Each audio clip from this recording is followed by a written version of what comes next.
All right. Hello, everyone. We are back. Money Mobsters, number 21. The boys are back.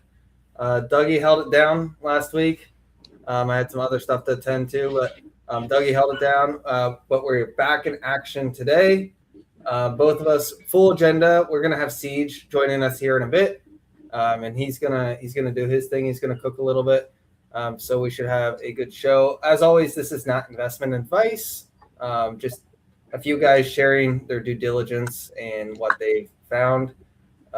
So, Dougie, what's up, man? How's your week? Man, it is getting busy. We are getting close to the international rocket competition, and so I am getting busier and busier with my mentoring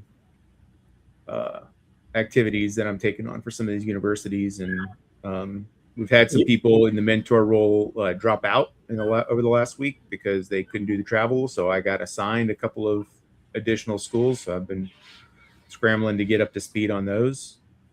But it's been really interesting. I had some amazing news come through the pipe over the last couple of weeks. Yeah, the mentorship's paying dividends. It's coming through. They're getting the results. Yeah. The couple of the students that I work with here in Houston, I'm actually sending them your way. One of them, the project manager, she got a position as a PhD in physics at Arizona State. So she's going to be doing that. And then the chief engineer got a job at Lam Research supporting the Intel fabricator out there. Yeah, so this is some big wins. I want to see the W's in the chat, in the comments. But yeah, for those who don't know, Arizona, huge semiconductor industry. We have obviously the TSMC plant out here, but Intel's been out here for decades and decades. You even had Motorola out here. So Arizona is kind of slept on in terms of the defense and aerospace semiconductor technology areas. But it's a super, super business-friendly environment, and ASU's really been leaning into that. And love to see friends move out to Arizona. And it's cool that, me and my fiance will be able to, make new friends, ease them into the transition so they'll get to know a new social circle and won't have to, do it the hard way. They'll have friends who will be able to show them around and give them the tips and tricks. Yeah. You know what? Something I didn't tell you yet, and I don't know if he told you. Do you know who else is moving out to Arizona? Who? Erwin. Really? No, yeah. I hadn't heard that. Okay. Yeah. Man, the whole party's going there. All right. It's happening out in the desert, man. I'm telling you. I came for a visit, and everybody else is like, all right, we'll just move.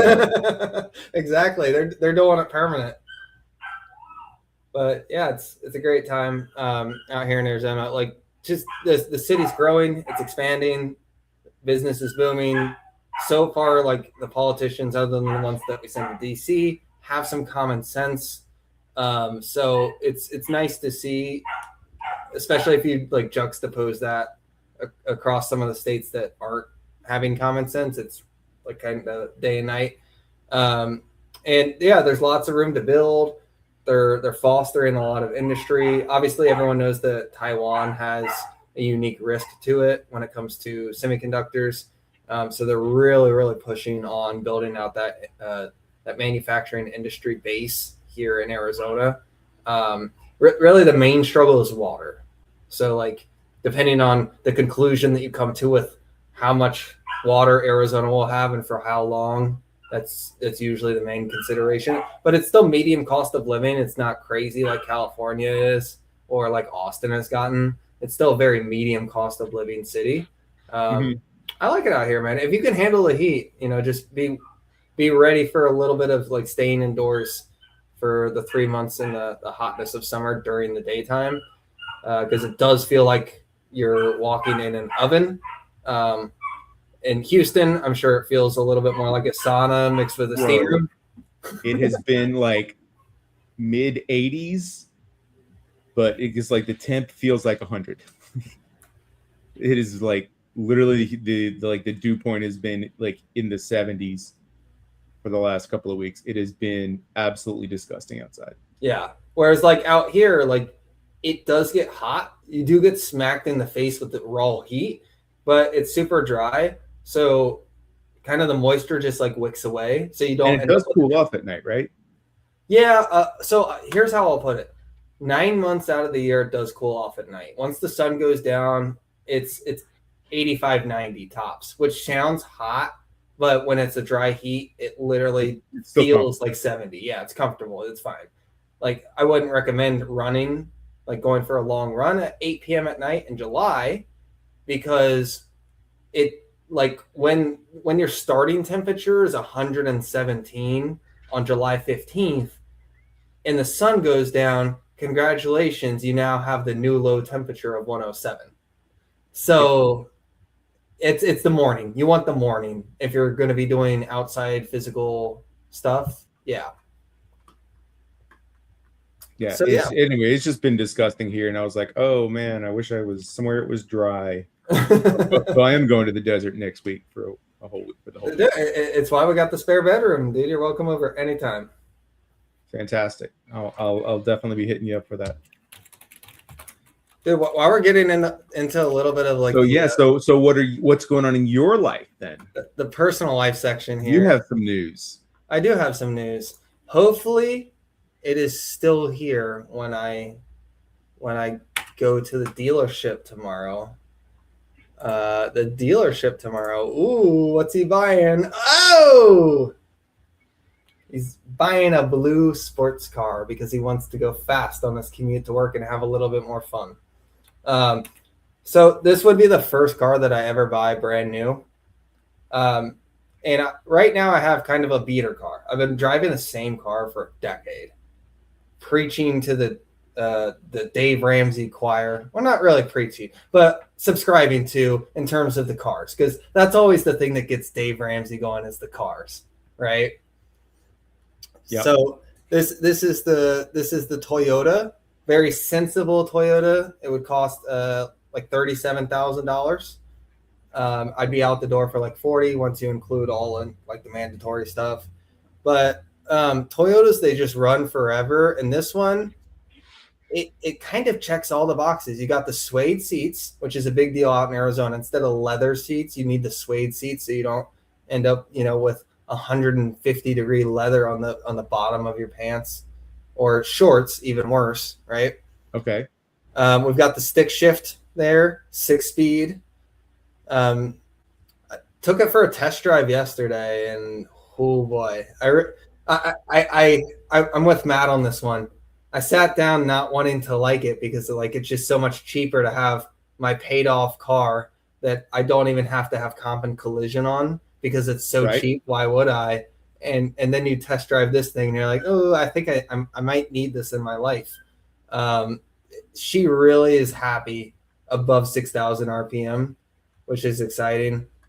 But look at the back seats. So this is just what it looks like normally.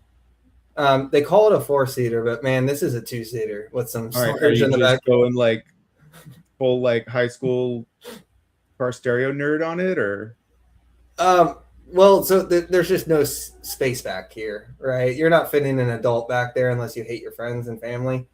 Um, you can fit a dog back there. That fits my purpose. Fitting a dog back there and maybe some groceries. The back seat folds down and gives you a huge trunk, so it is Costco approved. Um, I do have to improve the stereo, but that's really my only complaint about it. So I was nice and excited to pick this up. I'll pick it up tomorrow, or I'll sign for it tomorrow, I should say, uh, okay. because my alternative is like I could get something really boring like a Camry and still spend 35 grand. This is only like three, four, $5,000 more expensive, and it'll just be way more fun. So I hope to buy and hold this one like a stock. This one's going to be in the portfolio for until she dies, basically, for the next 25, 30 years. Okay. Well, congrats on buying the first car. Haven't bought it yet, but soon.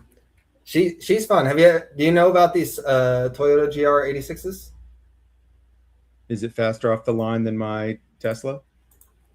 It is not, but it definitely has a lot more heart. You know, she sings the vibrations in the wheel, shifting the gears, putting the clutch in, slamming the gas, taking the clutch back out. And this will be faster through the turns than your Tesla, I think. She grips really nicely. We'll see. Yeah, like I'm with Hollis now. I mean, self-driving is, dude, the self-driving is getting so good. I've actually started like using it like a cyber cab now almost, or a Waymo. Like just get in the car, enter the thing, and hit the button to start, instead of like pulling out of the driveway and starting getting going. And while you're driving through the neighborhood, you type in your nav, and then kind of, but right around the time you get out of the neighborhood, that's when you turn the self-driving on. Now it's just like boom. And when you like you ride it all the way home too, it like stops, backs into the driveway, parks itself right at the charging spot. Like it's nice with it. It's getting there. And the nag is turned way down too, so they've tied it to the speed profiles. So if you're like in hurry or Mad Max, like it will nag you if you're not paying attention. But if you're in standard mode, or if you turn it down into chill, like you can play on your phone for a couple minutes before. That makes sense. Yeah, because I've seen some of these videos of the Mad Max mode, and it's Mad Max. It's kind of irresponsible that they even made it, but like, all right. I actually like its driving better. It's more assertive. In like I've chill seen mode, it's more like it'll actually like it kind of will waver back and forth whether or not it's going to change lanes. Where in Mad Max mode, it just freaking goes when it's got an opening. Like if the opening is there, it goes. It doesn't pussyfoot around like it. Which in some ways you're right. Like being assertive is like the best defense is good offense, right? Like being assertive sometimes is the safest option. Motorcycle people know this the best. Yeah. But like some of the videos I've seen, you tell me if I'm wrong. I mean, is it averaging like 15 miles an hour above the speed limit? Like, are you just going to rack up speeding tickets? It can. You can also offset the speed limit, the speed profile you want. So you can tell it can go 20 miles above the speed limit. It can go 10%, and you can do it in fixed miles an hour, or you can do it in percentages. So you can say, oh, you can go 10% above, or you can go 15 over, or you perfect. Can go 5 over, or you know. So the videos that I've seen are people who are not putting those guardrails in. They're just right. They have made the choice to let the thing off the leash. Okay, got it. Speaking of being off the leash, we've got a robo-taxi update. So we're still talking small numbers here, but for the first time in quite a significant time, we are making a nice little jump here. I mean, any Tesla shareholders have to be happy to see the number of unsupervised robo-taxis basically quadrupling over the last 2 months. And there was also something that I sent you maybe like a week and a half ago, which was the amount of people that Tesla is hiring now around a bunch of different cities across the country for, what do we call them, like regulatory policy experts to, help legalize the shit, right? Yeah. Yeah. So this is a data point that I'm looking at as a longtime Tesla bear that I'm like, this is interesting. We're starting to see progress, and this is a game changer. What were your thoughts around like just usability, FSD? You said it was less nag. How much was it nagging you previously versus how much is it nagging you now? I mean, since we've had it, it's just steadily gone down. And even in some of, and I think it was kind of, the boss was literally in one of his videos saying, "We know what you're doing. You're turning off FSD to pick up your phones. Like, we're still watching you. Like, we still have the camera. We know what you're doing." So in order to get that, their consecutive miles streak data, they've got to let the nanny state off a little bit. I can say the nag is not as bad as some of the other um, like lane keeping slash follow cruise controls in a couple of the rentals I've had recently. Hi, June. Yeah, we got June in the chat. Thanks everyone for being here. We got June holding it down last week with Dougie too. Oh, June was on? Yeah. All right. I'll have to actually go back and watch that. I've just been so busy with life. I'm sorry. I'm sorry if I'm slacking, but yeah. We love So June. yeah, Hollis, turn the speed profile down and you can like go for like a minute. That's wonderful. Like you can like type an email now. If you're in like chill mode, you can type an email. Now, everyone here who's watching the show has probably heard Dougie and I talk about self-driving, Tesla versus Waymo a million times. Let's add a third perspective. We've got a special guest on the show today. We would like to welcome CEEJ. What's going on, everybody? What's going on? What's going on? How's everybody? Doing great, dude. Thanks for joining the show. We've been meaning to have you on, like literally since like the second episode. We're like, dude, we have to get this guy on. I appreciate you guys bringing me on. I thought I had some glasses set around here. I knew Dougie was gonna have some shades on. Okay, yeah. Well, you have to do it now. If I let me bring some shades out here. There we go. There we go. What's going on, gentlemen? We're doing good. So we're looking at some of the progress that the companies are making.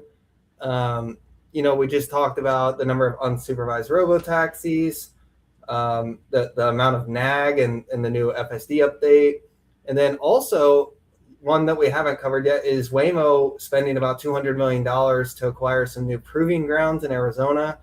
Nebius seems to be full steam ahead. Uber continues to make investments. What are your thoughts around what's happening in self-driving? I think that there's a lot of stuff with self-driving that people aren't really looking at, where it's a smart city is what the self-driving is really perpetuating, that is just bringing about infrastructure and new layers that small companies have a huge piece in.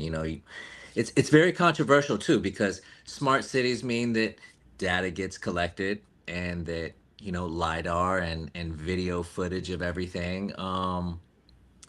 Smart cities need data, and you're seeing right now flock cameras and stuff like that are not necessarily the most popular opinion.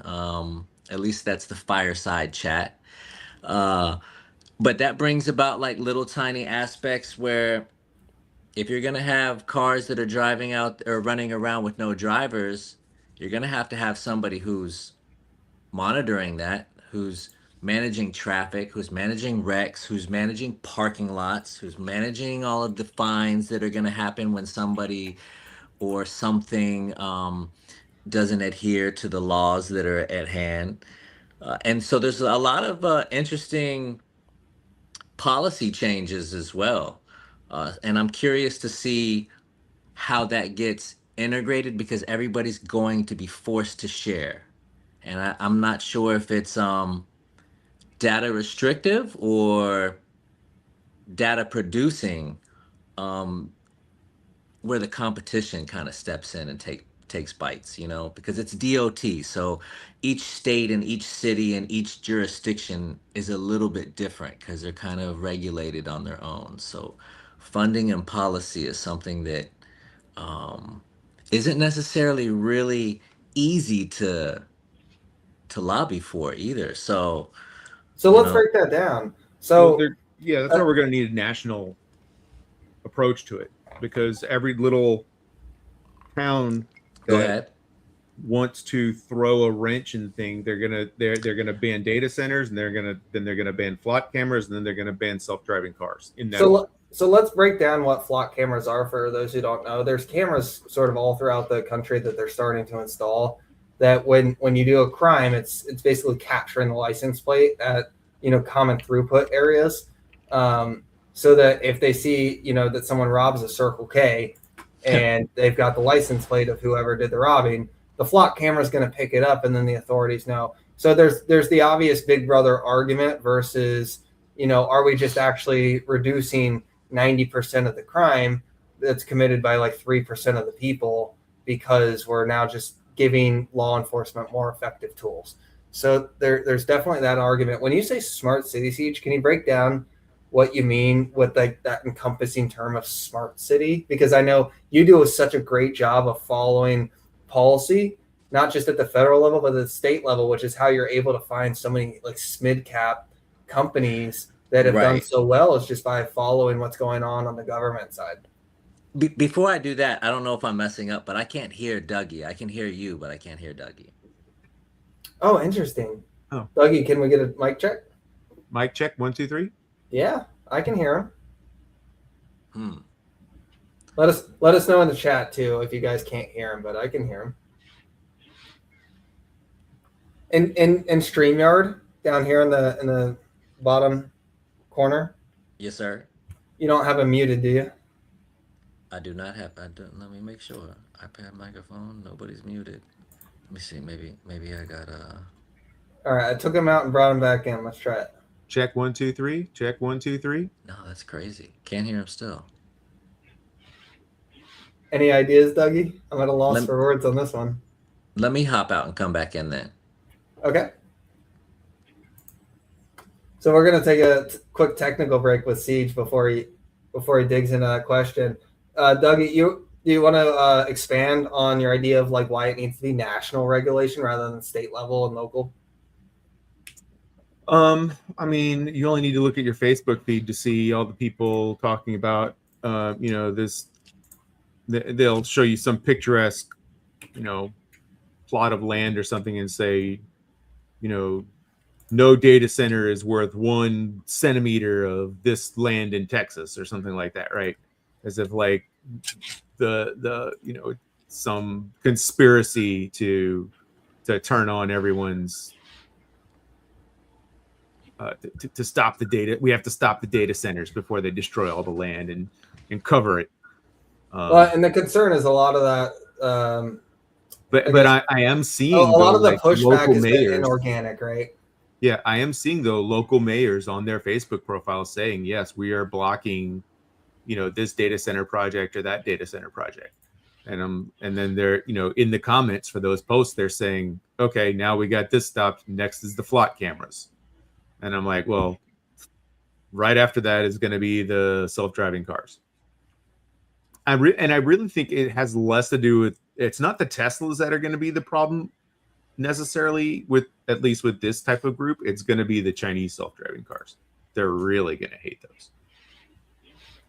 And you think that's just going to be like a Luddite position out of like, we need to save the taxi drivers? Because it seems like that's an easily winnable argument. But just based on some of the conversations that I've seen, especially with people who work away, technology, it's anti-new thing. It's get off my lawn. Right.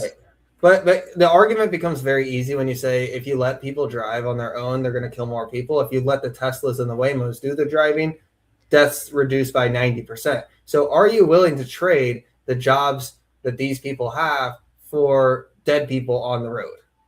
The trade-off is very clear, and it seems very winnable to me, right?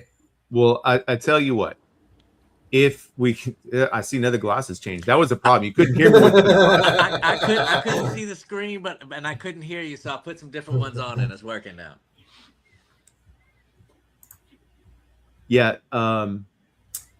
Sorry, train of thought derailed.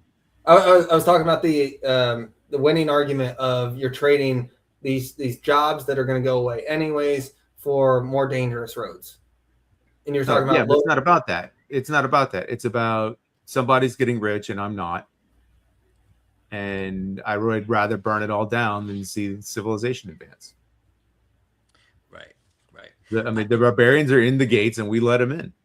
I have a little bit more faith in that. I think things are trending in the right direction. But yeah, there's the disappointed summer child. Okay, CEEJ. Before we got distracted by the technical difficulties, so I was teeing you up for talking about local regulation and what you're seeing in the pipeline, because you are tapped in to a lot of these .gov sites, and you just Right. seem to know where policy's headed. So what is a smart city, and what's the implications of that? All right. So there's a small company, super small cap. It's called Rekor. It's an Israeli company, and dude, they are smashing. They're smashing to me. I mean, not their stock price, okay? Like they're at all-time lows right now. But they're a public partner with Nvidia and Metropolis. And I don't know anybody who's both on their page and Nvidia's page that's a partner that's sub $1.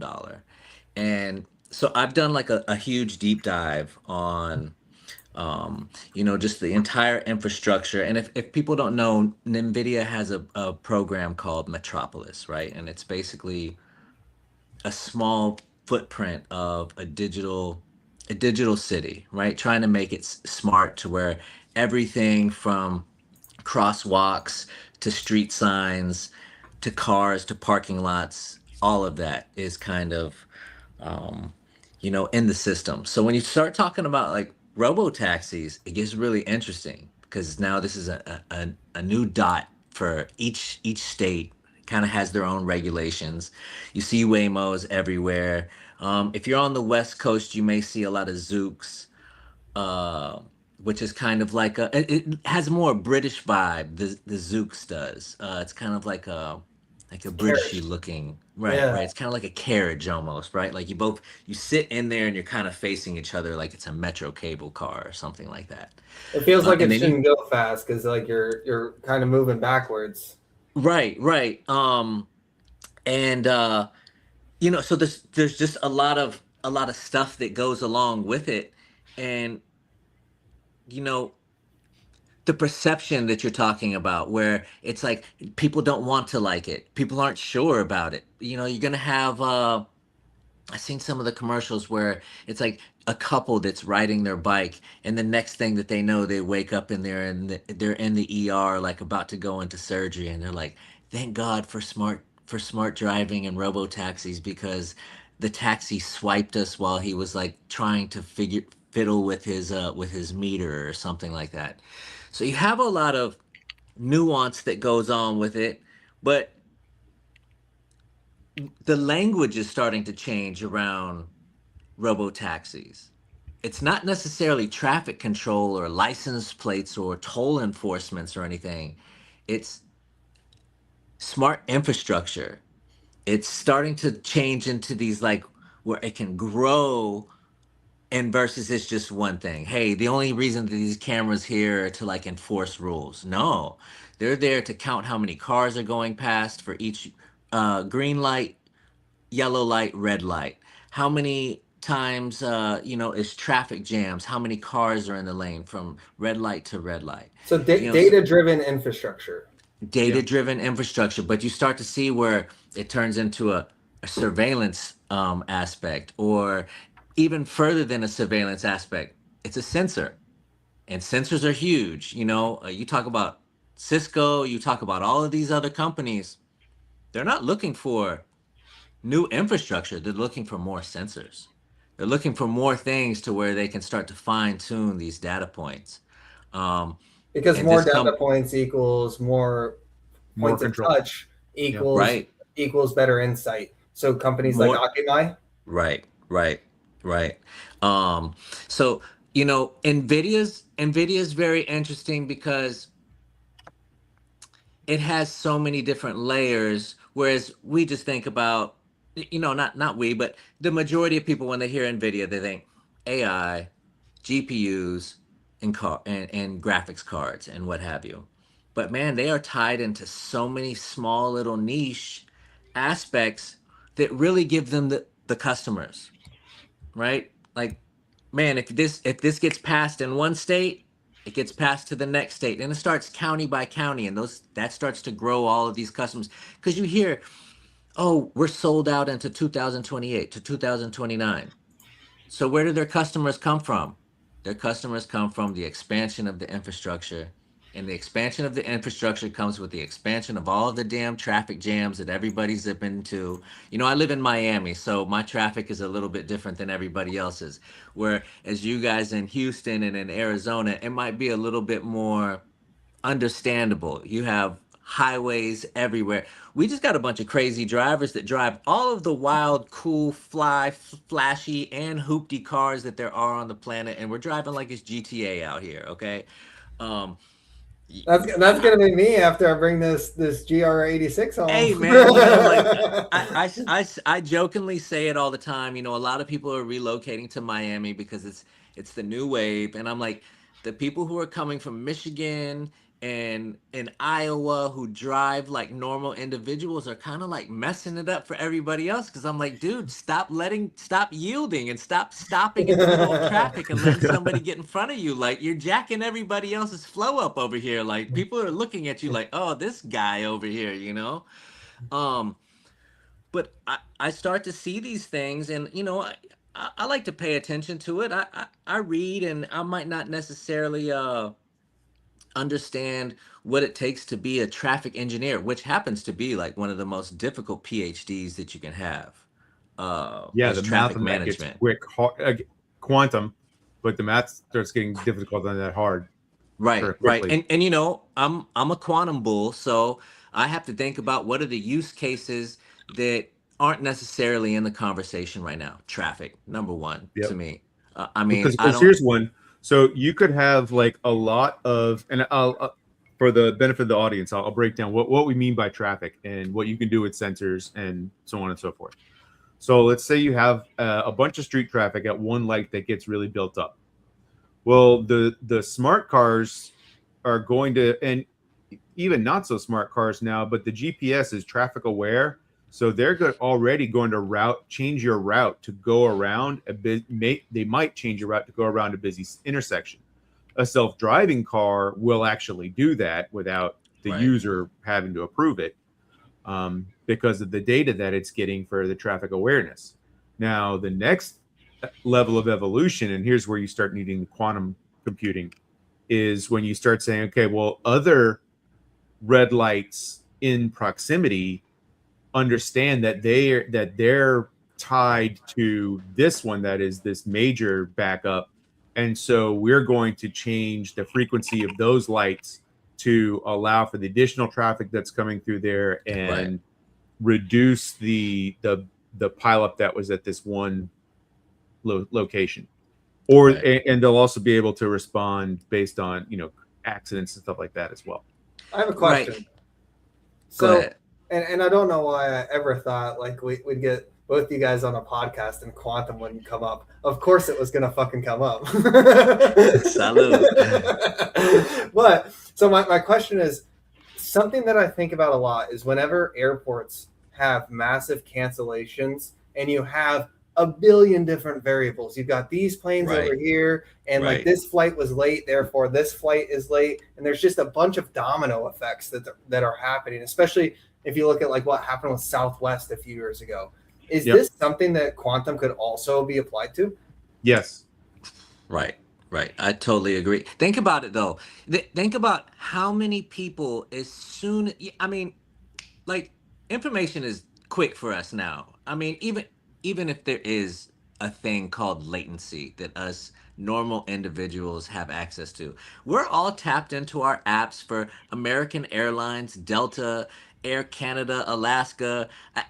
Fuck, you could be traveling on Djibouti Air, you know what I mean? And they have an app for you to like figure out what gate you're gonna be at, if it's gonna be relocated. As soon as you see that your flight's delayed, how many people do you think that are going on there looking to see if they can get some other flight?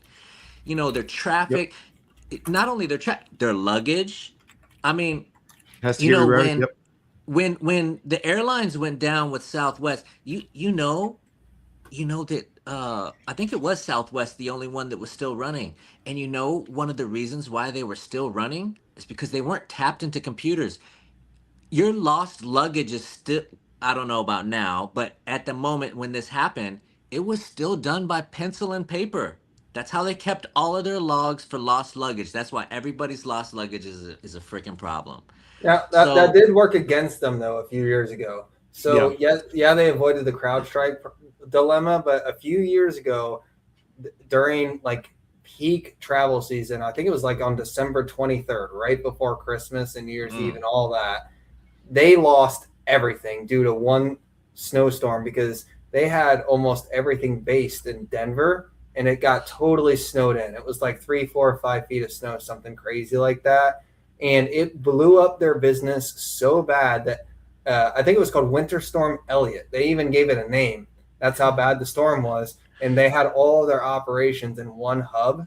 And then Right. it got so bad that Elliott management had to come in and try and fix the company. And that's why you're seeing changes out of Southwest now, like charging extra for things that they didn't used to. They used to do like the seat yourself thing. They're changing that now because of the active management. You know, Right. they're instituting changes. So yeah, like there's upsides and downsides to it because if you go all cloud and then it crashes, oh boy. But if you Yep. don't use it and then an event happens, again, oh boy, what are you going to do? You don't have the compute to figure out the problem.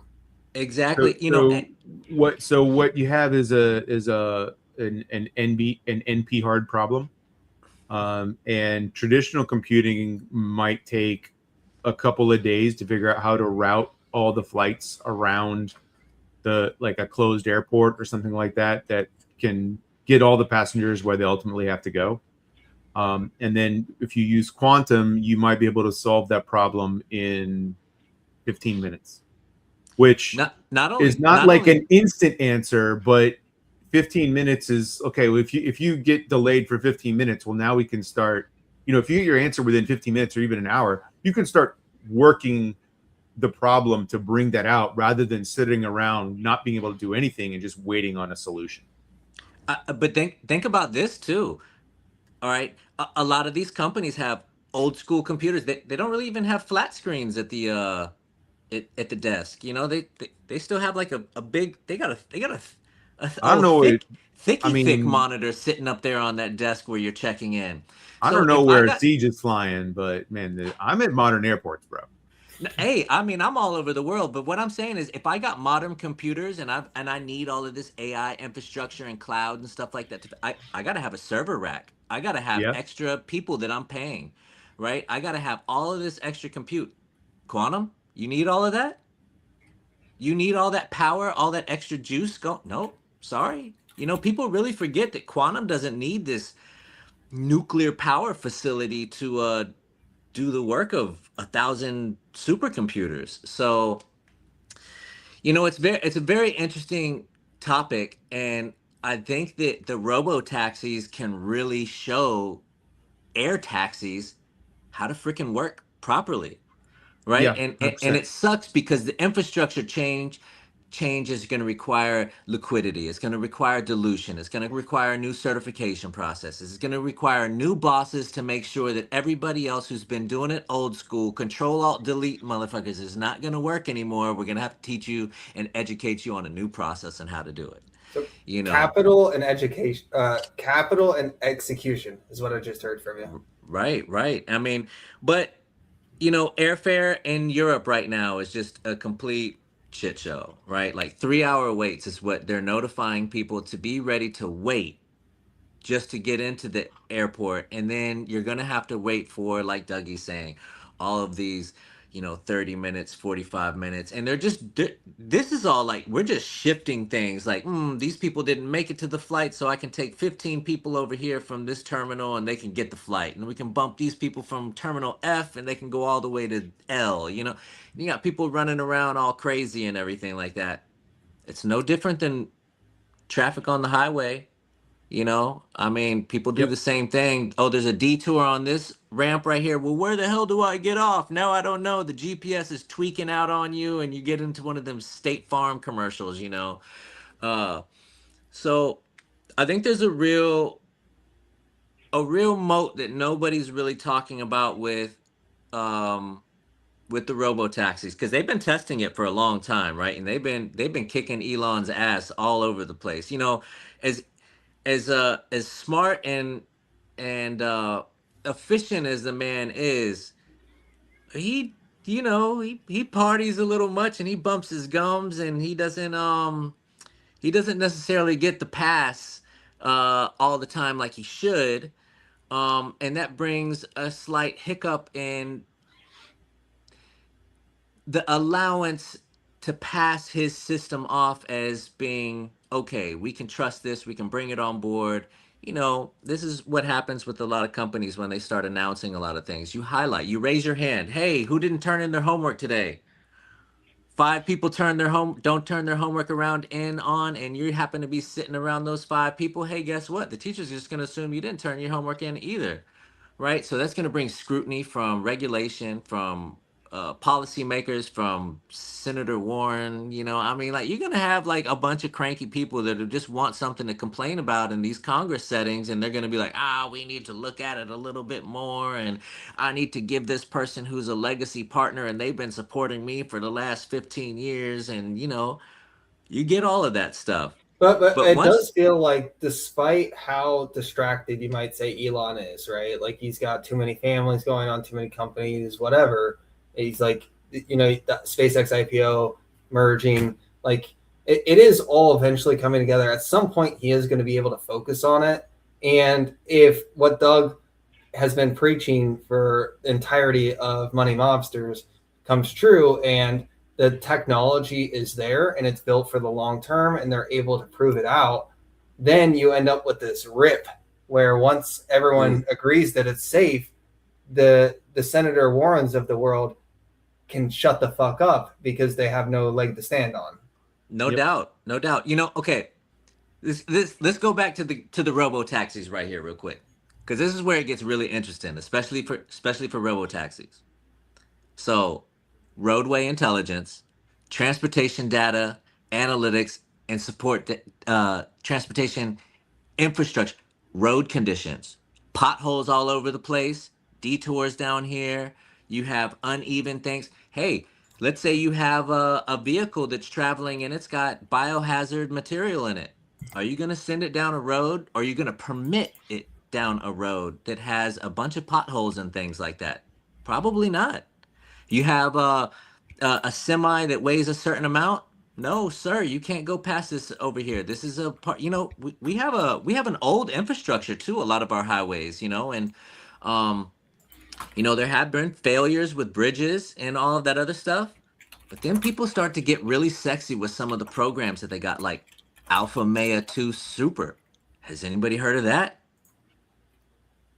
That's an I don't even NVIDIA know what you program. just said, dude. Was that English? Alpha Maya 2 Super, right? This works with NVIDIA, and Talk about it. Okay. it's a vehicle AI model for autonomous driving and robotaxi decision making, right? So if the robotaxis scale, there's a generatable consumer with enormous amounts of roadway updates, infrastructure, roadway intelligence, bro. I mean, they're not Well, playing around. that When you was actually one of the things that I remember hearing the bull case, another bull case on cyber cabs a long time ago was um, Tesla would be in a position to sell their boom, data to yep, the municipalities to tell them where the potholes are, to tell them yep, yep. where their repairs are needed. Edge computing is huge, right? And edge computing is really hard because hardware fails, right? Yep. The old legacy model is hardware versus software. Nowadays, you have to have a little bit of hardware, but the software is the moving vehicle. Right. Boom. There you go. So this is Like, how come I missed it. It happened 9 days ago. So I think we knew that Alpha Mayo got released at, what was it, GTC in DC, like maybe 4 or 5 months ago. They talked about it. Um, can you too long didn't read this for us? What are they announcing here that's different from what they announced in DC, other than just their general robotaxi platform? fleets. Fleets, baby. Not just one, not just a couple. We're talking entire fleets. We're ready to roll out and get ready to rip the yellow cabs. That's what it is. There's another program that runs with it, and it's called Hyperion. Um, I mean, they're ready to do swarms, right? We talk about quantum, we talk about AI, we hear the swarm talk all of the time, and it's mentioned around drones. A robotaxi is a drone. It's just on the ground. Sure. So that's what's happening here is that you have an infrastructure that's ready to feed all of the data. All of the LiDAR is giving you all, I mean, they can give you bumper space, bro. They can tell you exactly how many vehicles per vehicle. Oh, I'm scanning all of these vehicles. Okay, I know that's a Lincoln Navigator right there. I can fit four of those suckers on this entire street. Oh, you got a bunch of little Honda Fits. I can fit 20 of those because I know the bumper space on them. Like they're ready to max out cities, man. Um, and it does the taxpayers good. It does the city workers good. It does the power bill good, right? We don't think about that. Street lights are always on. Red lights are Right. always going down. Light bulbs are incredibly expensive for street signs, man. I mean, like they are like crazy expensive. Yeah. So, you know, So, so you see what Wong says. Well, well, shit. We're gonna need more RAM. bro, if you bring on quantum, you don't really need all of the RAM. Well, you still got to store the information. Well, you set the parameters. You have all of the data, and then you'll need some, but you won't need you know Kratos is talking about cooling the data centers with turbo turbines for the data centers right now. Like they're bringing on the stuff that is like rocking these going Mach 22 jets to the data centers just to cool these bitches off. So Yeah. good So, transition. Let's dive into the data center a little bit and talk about that because Google and Meta are issuing equity, and this is one of the things that I wanted to definitely dig into because it's all everyone's looking at is how much capital is going into Google, going into Meta. You've got the mm, SpaceX IPO on the horizon. Anthropic got the S1N, and just today, OpenAI announced that they're likely going to be going public within the next year. So a lot of capital going into the AI build out. For those who don't know, like 75% of the capex for SpaceX as a combined company is going to XAI data centers for AI, not rockets and golly. launchers. So everyone's really pushing all the chips in the middle for AI right now. So Mm. why why is it that like Meta and Google and Amazon are sort of like trading off when they're investing capex into data centers. But meanwhile, some of the highest names in the market right now are semiconductors, neo clouds. There seems to be like a juxtaposition. Well, all right, everybody's going to talk about dilution and capex. I mean, I think that would be the popular opinion is to talk about dilution and capex. But I mean, Meta and Google are issuing equity. Why are they doing that? Well, because they see an opportunity ahead. So Is it I'm a is little bit it confused why these companies are being penalized when they're operating in a very identical space to some of the neo clouds that are hitting all time highs and some of the semiconductors that have been rip roaring. Does the market believe that there's ROI at the end of the tunnel or not? There seems to be a bit of a how contradiction. about do we believe that? And we're the people that's paying thinking, "Oh, yeah, that's what it's going to be." But I think that they're issuing this equity and stuff like that because AI infrastructure is expensive as fuck, right? It's it it's the new Yep. weapon. Yeah. Yeah. Well, Capital it, itself is weaponized, man. Like capital itself is weaponized. It's not necessarily because they're trying to like get ROI at the end. Like this is a period where like capital is the weapon, bro. It's a competitive weapon. well, you've got to make the right decisions. And all this data and all this information, all this compute is really nothing more than making correct decisions.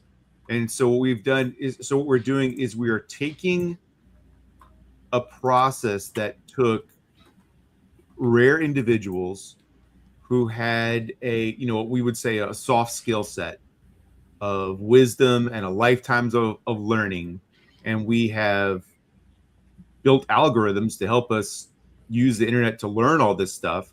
So now you can basically have an entity that learns things almost instantly and doesn't require 40 years of experience on the job to learn doubt. how to make decisions to operate a company at a high level. Right. If it understands the ontology of the company, it can operate the company Bang. almost instantly. I was about to say ontology, baby. Carp talked about it today. You know what I mean? Yeah. Everybody else is already hijacking the horse, man. They already built it up. Like, I mean, think about it. Cisco did the hard work. They built the infrastructure. Google and Meta are building infrastructure. But the big difference here is that, like, Google and Meta, they own the mines, baby. They own the mines, man.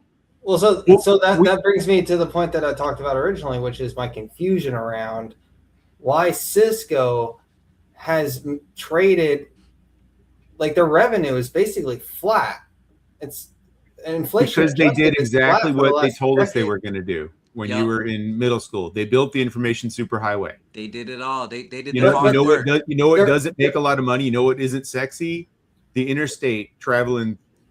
The interstate through all of the cities and towns we live in. Right. But So hear my what's logic valuable on this. is what moves through them. So if they have valuable property, sure. If they own the current superhighway, Meta and Google are also investing in building a superhighway of their own. So why is it that Meta, a company whose EPS is growing at 50 to 100% year after year with a top line of 30%, who's taking advantage of this opportunity, why are they getting punished for investing in CapEx while Cisco is getting rewarded when they already have the infrastructure, but it's not showing results? Like, why is Cisco going up, but Meta's not? And Meta, by the way, trades at half of the PE of Cisco. This is, I have to get on my, like, Steve valuation bandwagon here of, like, I know Steve likes Cisco, so maybe he's on the other side of this, but, like, why is it that Cisco trades at double the PE of Meta when every single statistic would indicate that Meta's the superior company? Okay, let me ask this question then. So, are hyperscalers becoming, like, sovereign entities of power? Compute data, networks, security? I mean, because largely, and, like, historically, who's that belonged to before? It's belonged to the government. Yeah, or the encyclopedia companies. There you go. Like, I think that's the question, is, like, are these hyperscalers? The government certainly owned all the surveillance data. Or they at least definitely got it all. You know what I mean? Even if they didn't, quote unquote, they got it all. own They're it. the ones who were allowed to collect it. Right. The difference is the hyperscalers, they came through, they offered a free service in the only thing you had to pay with your data. And, the world made that collectively. You know what? Imagine if we had decided not to do that. If we were like, nope. Right. The initial waves had been like, nope, Facebook isn't worth it because they're collecting my data and I'm not giving it to No them. doubt. The college kids who didn't value it or understand what they were giving away back when it was the Facebook, if they did, if they had understood what they were giving away at the time. Well, look, Dougie's a rocket, man. So you can appreciate this analogous connection here. NASA has the smartest individuals next to some private companies. I'm not going to say all private companies because the real nerds are at NASA. Do you know what the most That's paid... the administrators. The real nerds are at JPL. Okay, they're at JPL, Sierra. They're at a few sexy ones, but we don't hear about none of that stuff, right? Because they keep that data for themselves. They might share some with the government. But what's the highest salary of any NASA individual? I don't know, 120,000 maybe. It doesn't break 300K. You know why they work there? Because they get to play with the cool shit. Yeah. Oh, even better. They're well, in the oil business, we call them plant daddies. They're the There. ones that all the contracts have to run through. So everybody kisses your butt all No day. Like, doubt. you talk about going to steak, you talk about getting taking to steak dinners when you're a government official, you're a government manager in charge of a program, and all these contractors have all these millions of dollars to spend to make sure you're the person who's happy. Yep. You You might not make a lot of money, but you get treated like a prince. And then ain't you wearing retire no from your government ropers, job and baby. you get on the board of one of those companies. Those are some Lucchese's. Those ain't some those ain't some Stetsons. You got some Lucchese's on, sir. You know, and my steak is 32 ounces. I'm gonna bring the rest home for the dogs. You know. Right. Well, so speaking of Mr. Karp, he had an interview. I actually have not seen this interview yet. I've been busy all day, so I'm going to be watching this live here. We'll get a live read. Maybe I think you guys have both seen this clip, but I'll just set it up for you. Yep, set it up. Davis ended up feeling particularly small next to Karp because of the way that both this lady and Amit were watching Karp during this interview. So, and he's going to talk, I think, about LLM slop versus value, right? That's kind of been the theme lately. Okay, cool. Yep. I'll be right back.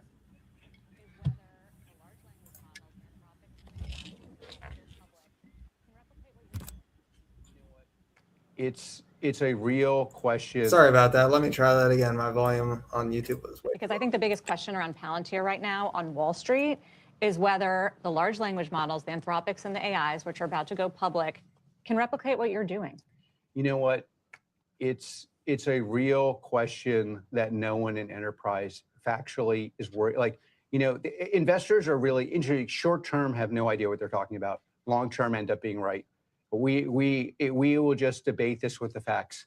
You know, I've spent all my life, for better or worse, dealing with the most complicated, most interesting enterprises. I'm on the ground floor of that, probably like no one else. And they don't, you're saying? I mean, most of them are chillaxing over their latte, reading a report about something that they don't understand the technical capacity about. But they're hiring the kind of engineers that you have.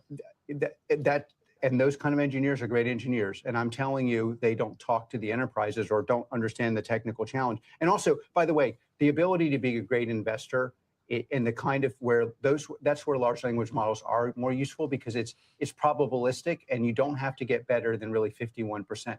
If you want to manufacture a car and you need a part, or you want to send a rocket to the moon, or you want to put a missile on your adversary's head and bring home Americans safely, that stuff doesn't ship. And by the way, and there's not a single high-end enterprise like that would ever put, by the way, that's before you get to the cultural impasse.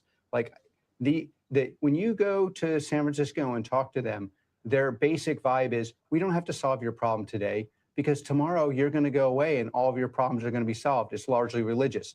And then you get to, we're going to replicate Palantir by doing a deploy code. I mean, it's a complete farce. Like, the people who go there to solve the simplest, easiest problems that sell tokens. And the part they don't understand, honestly, and I told them this, I probably shouldn't, is they don't understand how unlikable they are. So the product doesn't actually work the way. It's very expensive, and you got to overcome the fact that you may not realize outside of Sam. Like, actually, I'm not even saying I find them unlikable, because actually some of the best and most interesting conversations I've had in business are like hanging out with some Sam, Dario, others. I mean, these are high, like you talk to Dario, it's a great time. And he does. We were together at AIG. Yeah, I was going to ask, is Anthropic, are they friend or foe? Are they competitor or partner? Again, I mean, most of the things they talk about in public are running on Palantir.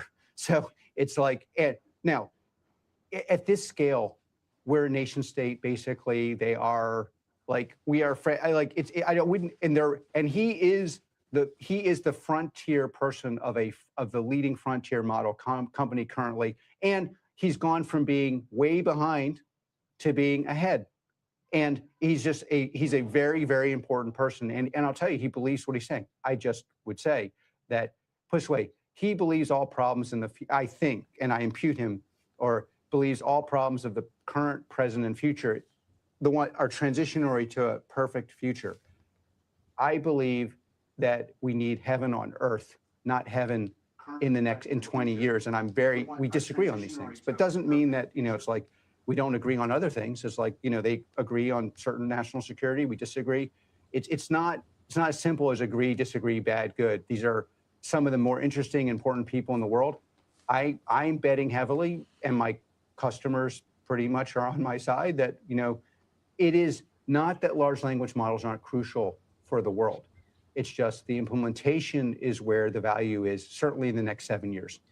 And if you want to ask me what's going to happen in 10 years, I don't know. But, the risk of a pathogen destroying us is probably as high as. Joining us right now to talk all things markets is Steve. So that must not have been the full interview, but yeah, that was definitely the most interesting part of the conversation. I think we lost CEEJ, but I think he'll be back. Oh, there we go. We got him. Yeah. Hey, sorry about Jackson, that. anytime we have a chance to talk with CEEJ, it is an interesting conversation. I'm here. So the main argument there obviously being that you can't just throw lots of compute at a problem and expect it to figure it out. What you actually have to do is find out the root cause of the problem and then engineer backwards from that. Palantir's talked about this a lot. They even make the reference towards French cuisine.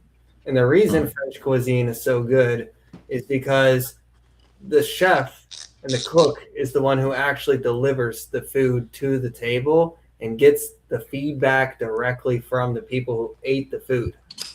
If there's a giant line of, a giant disconnect, a giant chain of command in between the person using the product and seeing what the results are on the front line to the people who are building the technology and making the decisions, and there's 1, 2, 3, 4, 5 levels of bureaucracy, it's not ever going to be as good as, the chef who's delivering directly to the customer and getting that raw feedback. Right. And we lost CEEJ again. We'll see if he comes back. It's fun, dude. He's keeping us on our toes. Yeah. Okay.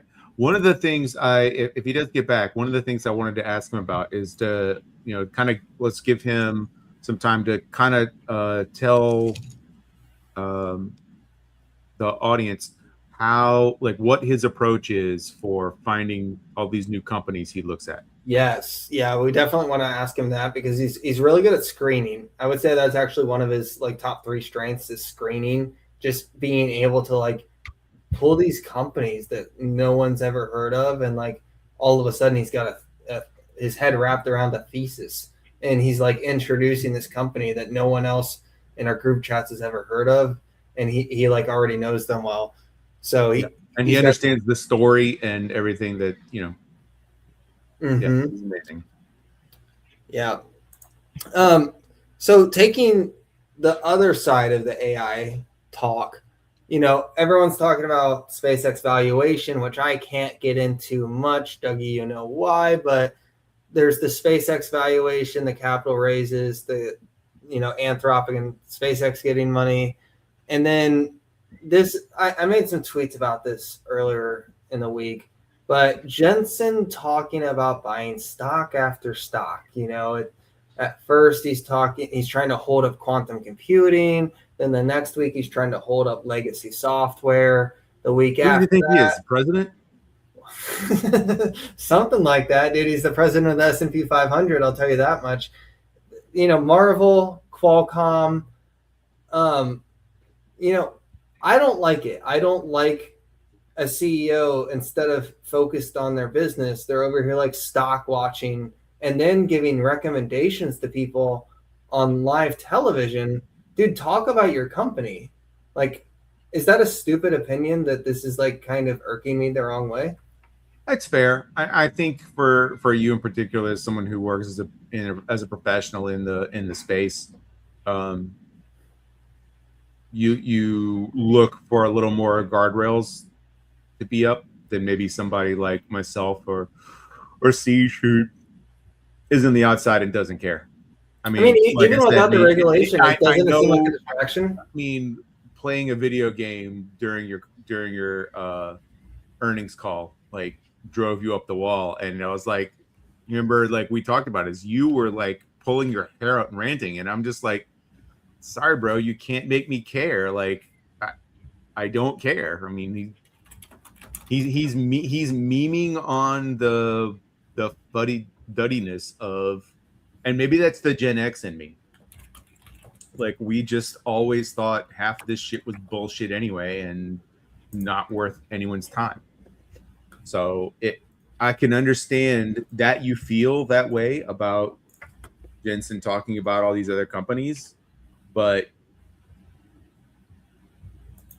you can't make me hate it. But I don't say that I love, but it's not like I love it either. Okay. I just don't care. How does that sound? I just don't care. Yeah. I mean, you can decide to not weigh it. I think, and here's the Coinbase basically since the month ago, since they had their earnings call and did the Subway Surfer thing. I think it's the message that it sends that you're distracted and you're focused on the wrong things, like other companies' stock price. Can you imagine if Tim Cook ever came out and said, oh yeah, I think Progressive stock is undervalued? You'd be like, Tim, what are you talking about? That's not your company. Why are you speculating on other companies? It's not in his space though. If he said that he thought that Intel stock was undervalued, that would be something that you would listen to because they're using Intel chips again. Okay, but why are you giving recommendations, first of all? And then, because it just adds risk, to be honest, it really does. But second of all, like, are you the expert on the valuation of Intel?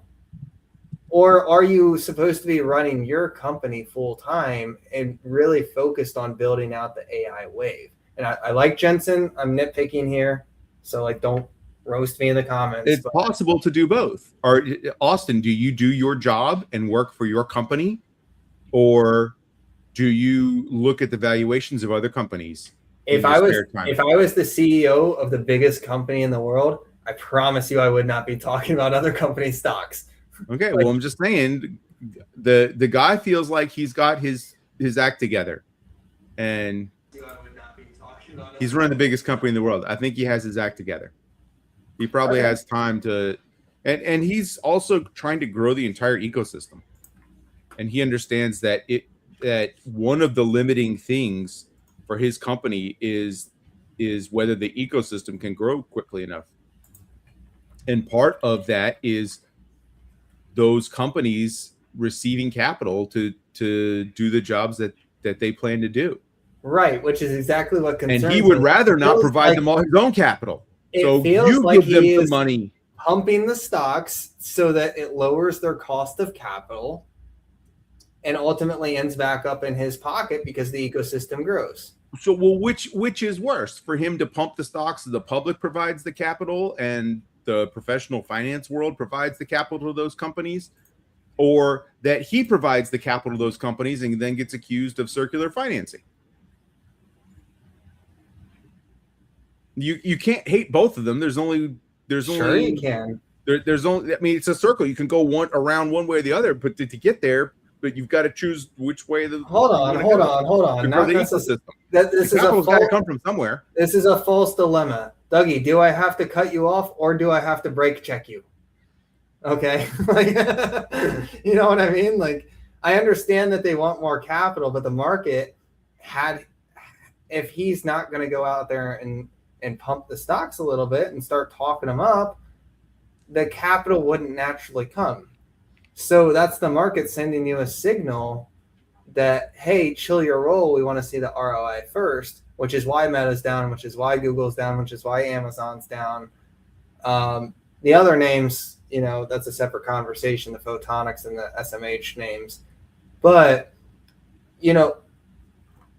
why does he have to go out there and convince everybody that companies within the ecosystem are worth more so that he can get the cost of capital down? That seems like a short-term, artificial, taking advantage of the sentiment situation. Is it not?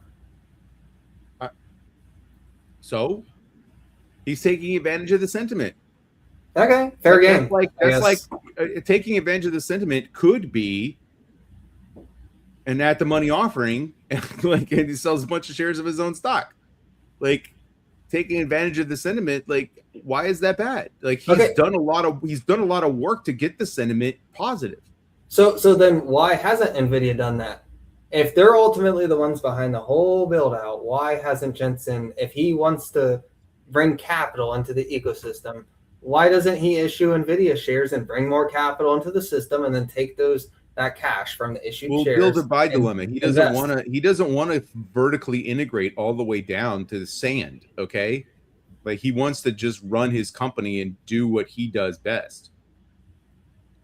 But if Marvell is worth $1 trillion and it's $200 billion, what's Marvell even at? 200? Let's just say he understands he needs photonics. He doesn't want to become an expert in photonics. He doesn't want to run a photonics company. He doesn't want to run Amkor. Like he just wants to ship his processors, right? But why not issue the Nvidia shares, take the cash, invest it in Marvell? Same situation. Marvell gets capital. Then he's owning them, and he doesn't want to do that. Then he doesn't want to take an ownership stake in everything. He just wants those companies to succeed on their own, so he can use them as suppliers. But he understands his supply chain is not adequate for his demand right now. I understand that he doesn't want to be an expert in every single part of the AI infrastructure build out, but that's inconsistent with how many companies NVIDIA has invested in, and like CoreWeave being a perfect example, OpenAI being another great example. They have equity in these companies who, like, you see what I'm saying here? Like, yeah. It's not like he's attacking it from both sides. He's providing his own capital to those companies. He's sending his own capital to those companies, and he's also trying to get them built up. Not to mention, I mean, could be worse. He does have an ownership stake in it. He's not pulling a Chamath where he convinces everyone that this is worth something and then pulls his own money out. I mean, he's invested, but what Jensen's problem is that his supply chain is not adequate for his demand.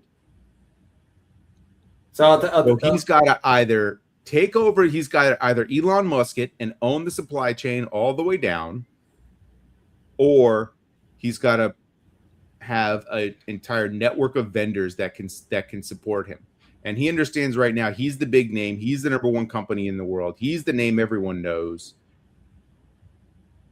People don't know what Marvell is. They think they hear Marvell, they think probably of Avengers movies. Okay, they don't even know what photonics means. I can't even imagine what a layperson would think photonics are. They think memory is for like your PC. He can't get regular people to understand that. Well, so speaking of regular people, so this is a different angle here from Long. That Jensen has been on such a winning streak. Maybe he's nobody is giving pushback the way that they typically would. Do you think that argument would hold any weight? That he's human. He bleeds red just like the rest of us. And if everyone's constantly applauding you for everything, when you make a peanut butter and jelly sandwich, you got 300 people that are taking photos of it and applauding you for how awesome you made the peanut butter and jelly sandwich. Can you lose touch? I think you can, but I got news for you. Jensen has thought of himself as a god for a long time. He's not developing a god complex. He's had one for a long time. Okay, so you think that's steady, been the same? Yeah. Look, it takes a certain amount of hubris to do the things he's already done. Okay.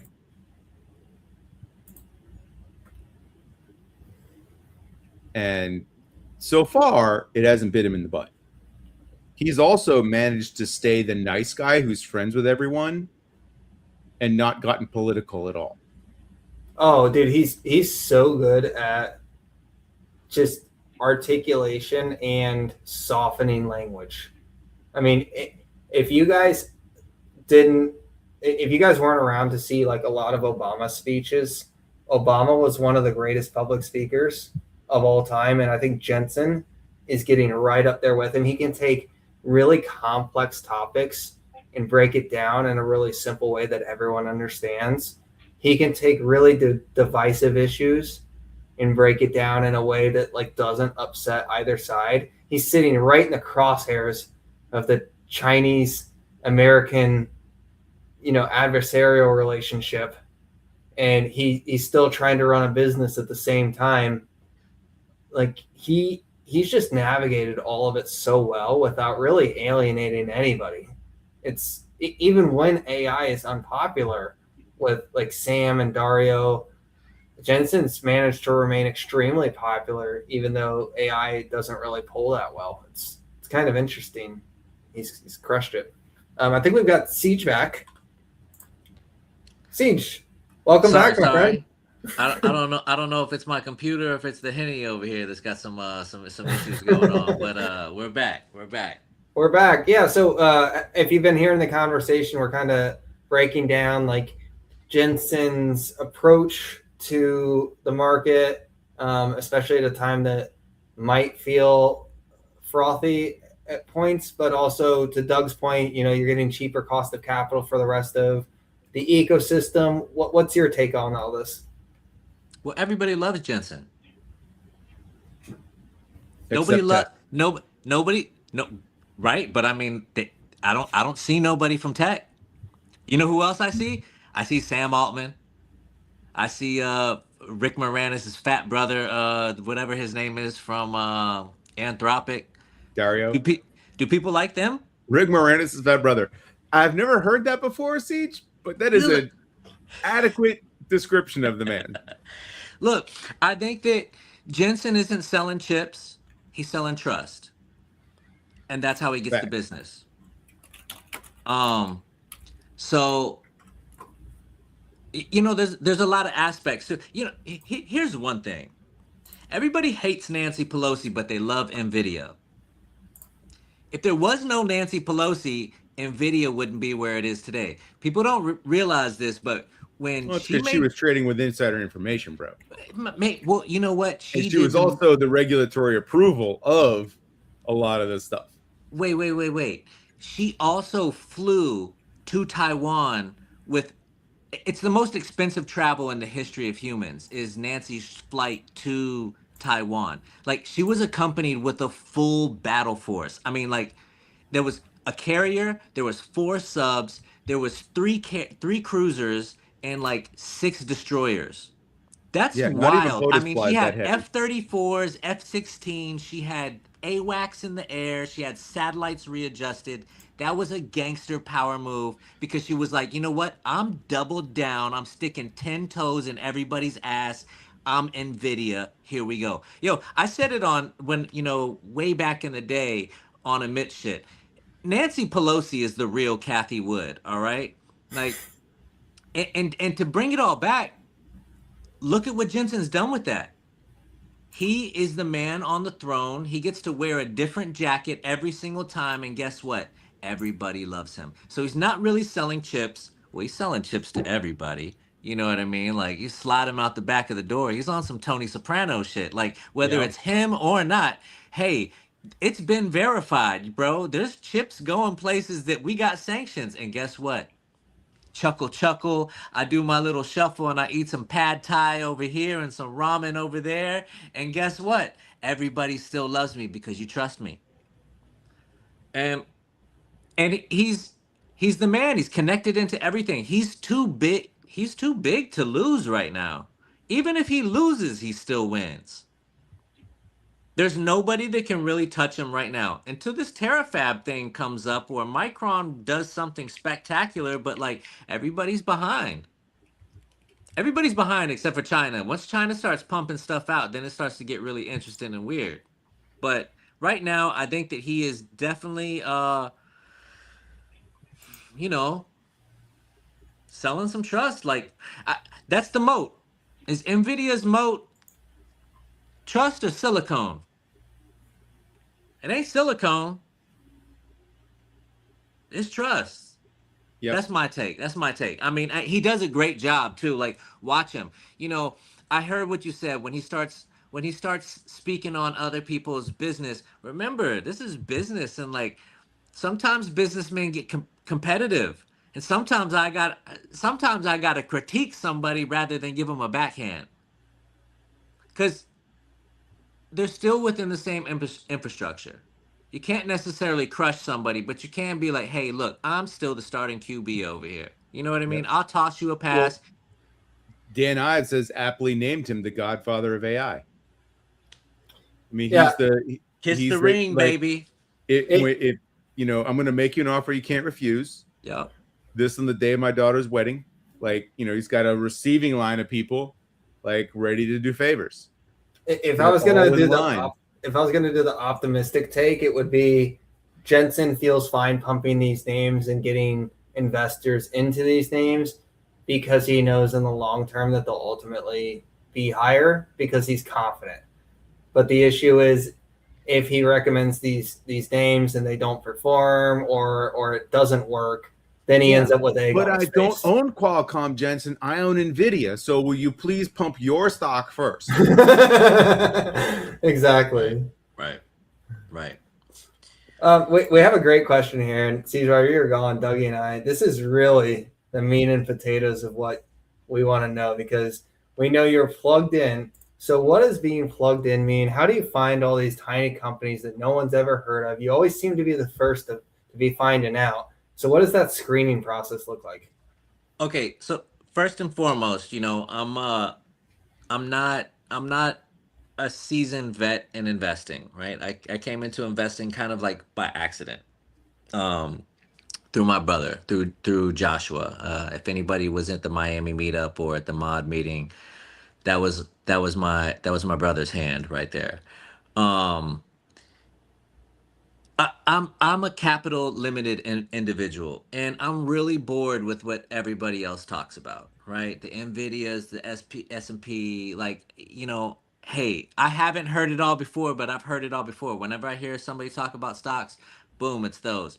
When, you know, I tried to put a few people on to like Palantir and Rocket Lab, like way back in the day, oh, those are scam companies. They're going to go to zero. And I was like, hey, look, I don't know nothing about stocks. I don't know how to value. Like, I have like an intimate relationship with Palantir. And I happen to like know some stuff about geolocations for rocket launch and all these other things. I like these two companies, no matter what you tell me. I'm going to go all in. So there's not a lot of people that are willing to risk mentioning small caps. And for me, why get a few pillars of solid companies that I know are going to hold my value when I can chase alpha and I can really learn the industry where I can find how I found my way of investing. And that's usually through what is needed. You know, I was in the military, so I'm a veteran, and you know, I didn't get to do any of this. I didn't get to work with any systems that actually really worked. I was in research and development my entire time. I had prototype machines that I had to like get working and put into like certain atmospheres and make them work with all of the systems, and it sucked. You know, especially like as a new guy in the military, I'm like, man, you guys got me with 270 manuals and they're like 5 Bibles thick, and I gotta look through schematics and I gotta vacuum with a special 3M. I learned real quick how things are certified, and I have not heard one person. I've researched it, man. I've gone through uh, YouTube tutorials. I've gone through people talking about how they value and how they find companies with alpha, and not one person has mentioned certification. You know what? You're a Tootsie Pop with the Indian shooting the arrow. That rapper had to have a damn certification saying that it was safe to wrap the Tootsie Pop before it could sell. You know what? Your RTX 8000 has to have a certification that says that, hey, this chip right here is safe to put in almost any machine and not cause a fire. Everything is about a certification. You know, and when companies do dilutions and everybody's like, oh man, they're diluting, it's going to zero. You know what they're doing? They're building capital to open up a new branch of their company for a specific certification, which is money out the ass. That means that everybody that touches that gear has to be certified. And then you know what? You got to have somebody who's on deck year round. They got to have certifications quarterly, right? It's got to go, the maintenance goes up, everything goes up from there. But once it's certified, hey, it's game time. You're plugged, you're ready to roll. So what you're So describing here is like regulatory capture as a moat. as a moat, but you know what? I also I'm a theoretic person, right? Like I'm a scientist by trait and by education. And I'm not worried about commercial. Commercial's dumbed down. Commercial's stepped on. It's not pure. It's throttled. It's like, yo, you know that new sexy super is that's not a Supra, is it? No. It's a GR86. It almost looks like a Supra. It gets that comparison a lot. Right. Supra is going to be like two-seater, a lot faster, and Right. yeah, this is an X86. This is a like 230 horsepower, but it's nice and light, so she still picks up nice. Right, but I'm sure that if there's some kind of chip that you can put in there and you could probably get 280 horsepower out of it. Real Sure. easy. Yeah, Real there's lots of easy. modifications. You know, Siri, when it first came out, that wasn't a dumbed down program. That was a military program. Siri is a super functional program that is built for the military, and we just get the civilian version of it. Like, Mm. like Wow. when you think about things with commercial, right? Because for me, I had to go to what I could understand. I can't understand looking at all these spreadsheets and like who's getting what. You know what I look for? I look for, is this adaptable? Is it needed? Is it needed first off? Like when the smoke clears, is this product right here what's going to be last, right? And then you get curious and you look at the pipeline, which I is the look at the certs. pipeline, and you know what? I don't have to do no sneaky, like talk to somebody for some insider stuff or whatever. I might know some stuff already, but I just go to sam.gov, right? I just go to you can go to anywhere and you can look up a bunch of really wild stuff and be like, oh wow, yeah, you know what? This system right here works. It already works. Oh, you know what? That's the same program. It's already got a contract. It's already got a contract where it's doing R&D. And for people that don't understand, R&D is backlog. Once it gets out of the R&D cycle, that's revenue. You know why it gets revenue? Because that R&D has finally got a certification that says, you're ready to go to market and we're going to pay you for that. This is why the military industrial complex, I'm in a lot of government stuff, right? Because I understand government style stuff.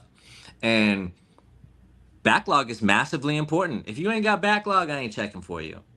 That's just plain and simple for me. Right away, I'm looking like, hey, do you have backlog? Oh, you're a small cap, micro cap, you're a mid cap. Okay. And then I learned, oh, once you're $5, you're allowed to get invested in by retirement funds and all of these other things. And I start to learn, there's an angle here. And Yeah, you get I don't listed onto the NYSE, onto the big board, rather right, than being OTC. So that right, allows a lot of investors. You get the liquidity pool of right, active management who aren't allowed. Well, some of them, not always. So we're speaking directionally and broadly here, but there's right, a lot of money that can't go into OTC names until they get onto the big board, or even right. things like profitability, right? So Yes. if we're looking at like stage 1 and 2 companies that are early, they're not going to be profitable yet, but there's even funds that won't invest in companies until they get profitable in Right. stages 4, 5, 6 Right. that you can pick up alpha on before they get the profitability. I mean, is Rocket Lab profitable yet? Not Nope. yet, but they're trending. You see what I'm saying? People talk Yep. shit all the time, and it's and I don't blame Look what them. happened when Palantir flipped profitable Bong. I already look in less than 2 years. in Boom. 2007 when they first came online. Being in the military and being in the R&D field, you don't know what the hell you're messing with. You know what I mean? But like, I was tapped in. I understood it. I was like, yo, whatever this shit is right here, it is fucking awesome. And you guys are giving me access to it. Cool. I'll do your little reports and stuff like that. You know, as a junior man, I wasn't allowed to like give a big report. So I had to give the weather. But you know what? I was giving them all of the reports that all of my higher ups had to read to all of the other higher ups. And I was using that little system's data. And I was like, Yeah. ah, I'm seeing things as just a junior individual and being like, yo, whatever this shit is sexy. Because last year when I was doing this, like, I had to go to this office and go to that office. I was like, me, I could just sit here and just make a spreadsheet and boom, I got everything. So you know, when you look at things, it teaches you, especially if you're messing with the small stuff. I wouldn't have known about Alpha Alpha Pro, you know what I mean? I wouldn't have known nothing about Hyperion. I would have known nothing if I would have been in a big cap. If I'd have been in a large cap, I would have known nothing about that. But I'm playing around in these little companies and I'm learning and I'm understanding what actual infrastructure looks like and how it builds out and how it gets assimilated, or it becomes a sensor. It becomes an extra node that's powerful enough and the IP is there. And I'm like, this might be worth 1,000 shares. And I like to do my shares by powers of 10, right? Because I get to cheat. I don't have to do no math. If Warren Buffett buys $10 million and I buy $10, hey, all I got to do is just throw a couple zeros behind and then like just think, am I Warren Buffett? Why did he put that much money in there? Let me think about, boom. I can think like a CEO with just a couple zeros. And so I look for stuff that is interesting that's missing from the big picture. And you know, uh lasers are really big. We're talking about photonics and stuff like that. You know, I was with Dougie at Qubits and Yep. we just happened to be sitting down at a table eating these delicious steaks and drinking on all kinds of bottles of wine and stuff. Sitting down with Dr. Jack, and he was happened to be the most gangster out of the entire show. And Yep. we just sat there and I was like, oh, you're like a scientist in R&D for real, for real. Let me pick your brain, sir. And And so when Siege gets that mode with somebody who actually knows what they're talking about, Dougie just shuts up and listens. look, my brother, my brother's there with us, and he's like, he kind of just follows my trades a lot of the times.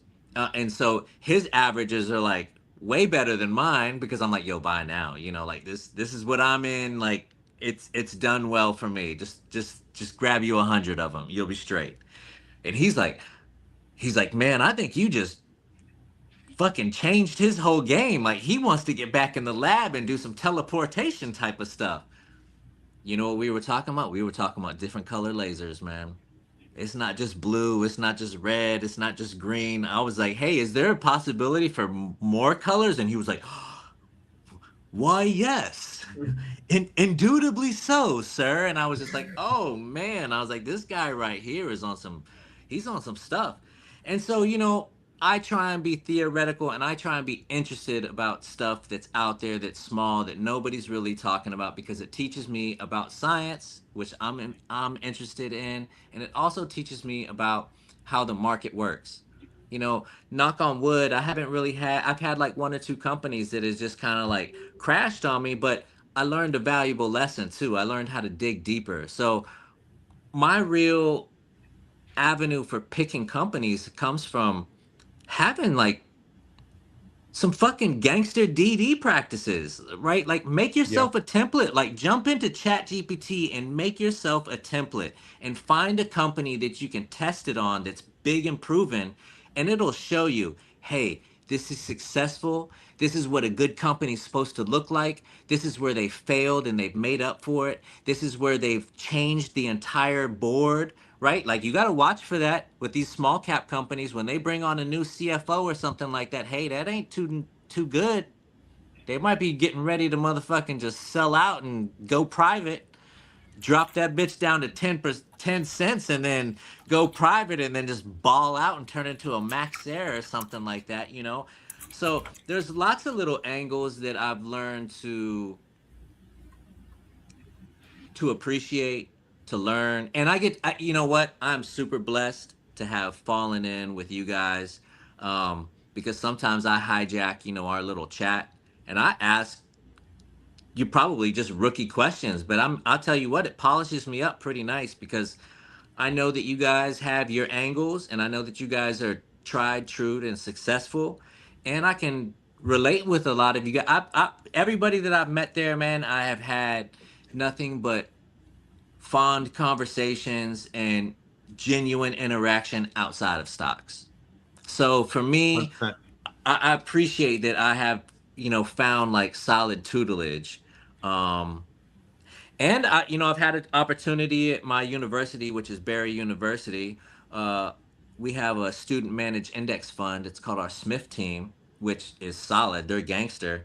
And I joined them, and I joined kind of because I was like, maybe I can have like an influence on what we invest in and like see how they break down things on a professional aspect. Nope, I was seeing too many lights, down the road. We're not even allowed to learn to know what the fund holds per SEC rules and regulations. But the professors that are there have been in the game long time, like on the floor traders, and I have appreciated learning how real hedge firms hedge. They are day traders that like do it by the books, not by TA, not by like just listening and like watching. No, they go strictly off of like values. Like if this is up, this is down, hey, we're moving something on the dot, and I've appreciated learning all of the different sectors that they incorporate into keeping value. So look for nerdy stuff. Buy one stock, buy 10 stocks of like some stupid company that you're interested in and like you think might change the game, and just play with some zeros. It's hypothetical money, you can get that money back. There's gonna be a rip and a As dip. Matt Money says, it's all fake money. It's all fake money, man. It is. I mean, shit, we all got digital bucks, man. It's all digital bucks until you cash in. This is the two different ends of the risk profile spectrum. It's very real money to me, and then as you get to Dougie, it becomes a little less real, and as you get to CEEJ, it's entirely fictional money. He knows that they just print more of it. It's all fake. It's all fugazi. It's a wazi. It's a woozy. And one thing that is like really, really apparent as soon as and I'm sure anyone who's been listening for the last 90 minutes has recognized, CEEJ is incredibly curious. And I think really all three of us are. Like, we're just driven by our natural curiosity to just like grab on to, the thread and just like keep pulling at that shit. And for me, Right. It's a little bit different, like what I'm interested in versus what Dougie's interested in versus what CEEJ is interested in. But like, we're all doing our thing in our own way. And then you put all of it together and you get Amit, you get Matt, you get Sam, you get Tevis, you get Tanner, you get all these guys, so you get Steve, and you sort of, and you put it all together, and the iron sharpens iron, and you can sort of like battle test the ideas and talk it out and say, hey, and there's also information sharing that's happening, not just debate, but information sharing, where everyone's sort of like learning what they found. Hey, I went down this rabbit hole for 3 hours, and I'm going to break it down, the important part, in the next 10, 15 minutes. Right. For me, like, the markets are increasingly rewarding attention right before they reward execution. For me, like, I need to be interested in here, and I get paid when they execute. And they execute because I'm paying attention to it. Otherwise, I'm just invested in everything, and I can't do that. My capital doesn't allow for that. Let me stop you right there, because that is an excellent point, and I feel like we've got two other opposites here. So I wanna take that point and ship it to Austin and hear what Austin has to say about that. Which is because it's kind of the opposite, right? So he's found a story, and he's recognizing that the attention is where the money's going, not the execution. So companies that are executing, this is to wrap. You had the question earlier, why is Meta not getting blah, blah, blah?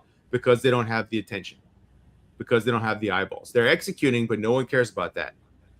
The narrative sucks. They don't have. It's not even the narrative. The narrative is fine. They don't have the attention. People are used to them executing, so it's boring. You're not gonna. There's not enough alpha left. Right. You're not gonna 10x your money in Facebook. Right.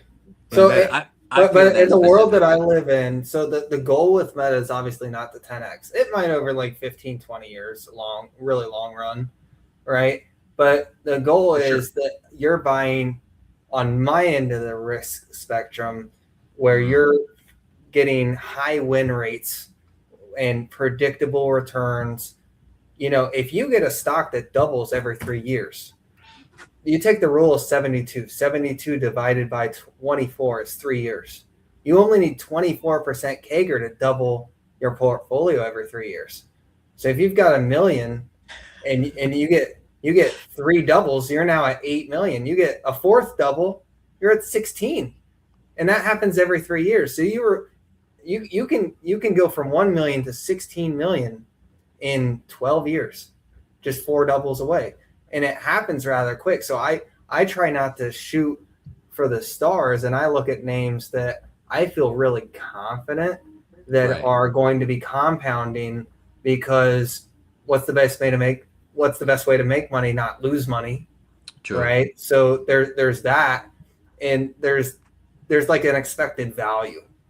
So if I look at a company that might be like a coin flip, and say it's a 50% chance of going to zero or a 50% chance of going to 10x. The expected value would, of course, be 5, right? If the stock is trading at 1, you have a 50% chance it's going to zero and a 50% chance it's going to 10. And the expected value is somewhere in the middle. But the idea of going big on a high conviction, like it's hard to get conviction around an idea that, and I'm using crude numbers here, but versus if you compare that to an idea that maybe the slugging percentage isn't quite as good, but your win rate's a lot higher because you do have conviction that, like, are we kidding ourselves? Is Amazon going to be higher in 10 years? I mean, I don't want to give investment advice on the show because that's not what we do here, but come on, work it out. Will Amazon No. be higher 10 years from now? So like that's where I sit on the spectrum, because I feel like I can consistently get that return and it's more repeatable. Right. And if the narrative is not in the favor right now and the attention's not there, eventually the attention will come back. Right now the tide is all the way in and Right. everyone's swimming without swim trunks. They're going Right. all in on these photonics companies that no one even heard of 18 months ago. And eventually the tide will go back out and quality will be rewarded, execution will be rewarded. Yes. And that's where I want to be positioned for the long term.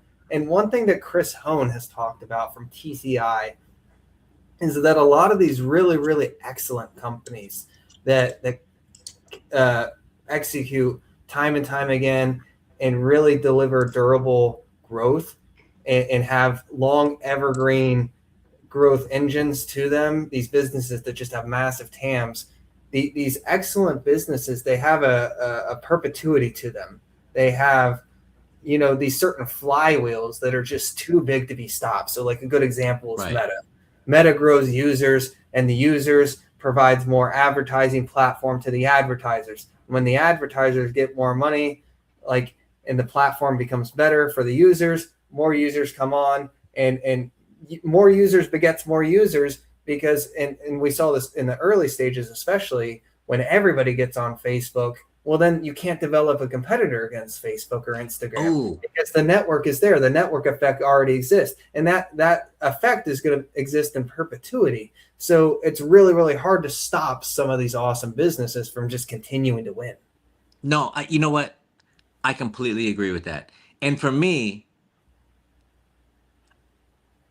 I think it was Kevin Hart. He said in one of his stand-ups was the way my pockets or the way my bank account is set up, like it doesn't allow me to like grab those great companies. Cause I mean it's like $500 for one stock. I'm like, damn, man, that's $500, bro. Like that's a lot of bread for just one stock, and I can only get like two or three of those. But I do. The more that I grow, I shell off and I grab me some solid pillars, some companies that I know that are just absolute monsters and like behemoths that like if they fall, like maybe the whole thing falls. But I got a real question for you then, especially on the topic that we're at right now is, are neo clouds actually customers or are they future competitors? Right? I mean, To like, who? did Amazon accidentally like create competitors by teaching everybody how the cloud economics work? Right? And if that's true, then like could Meta be funding the next generation of these AI competitors and simply by renting them compute? I would say no, because there's a lot of tools that go on top of providing cloud services. You can't.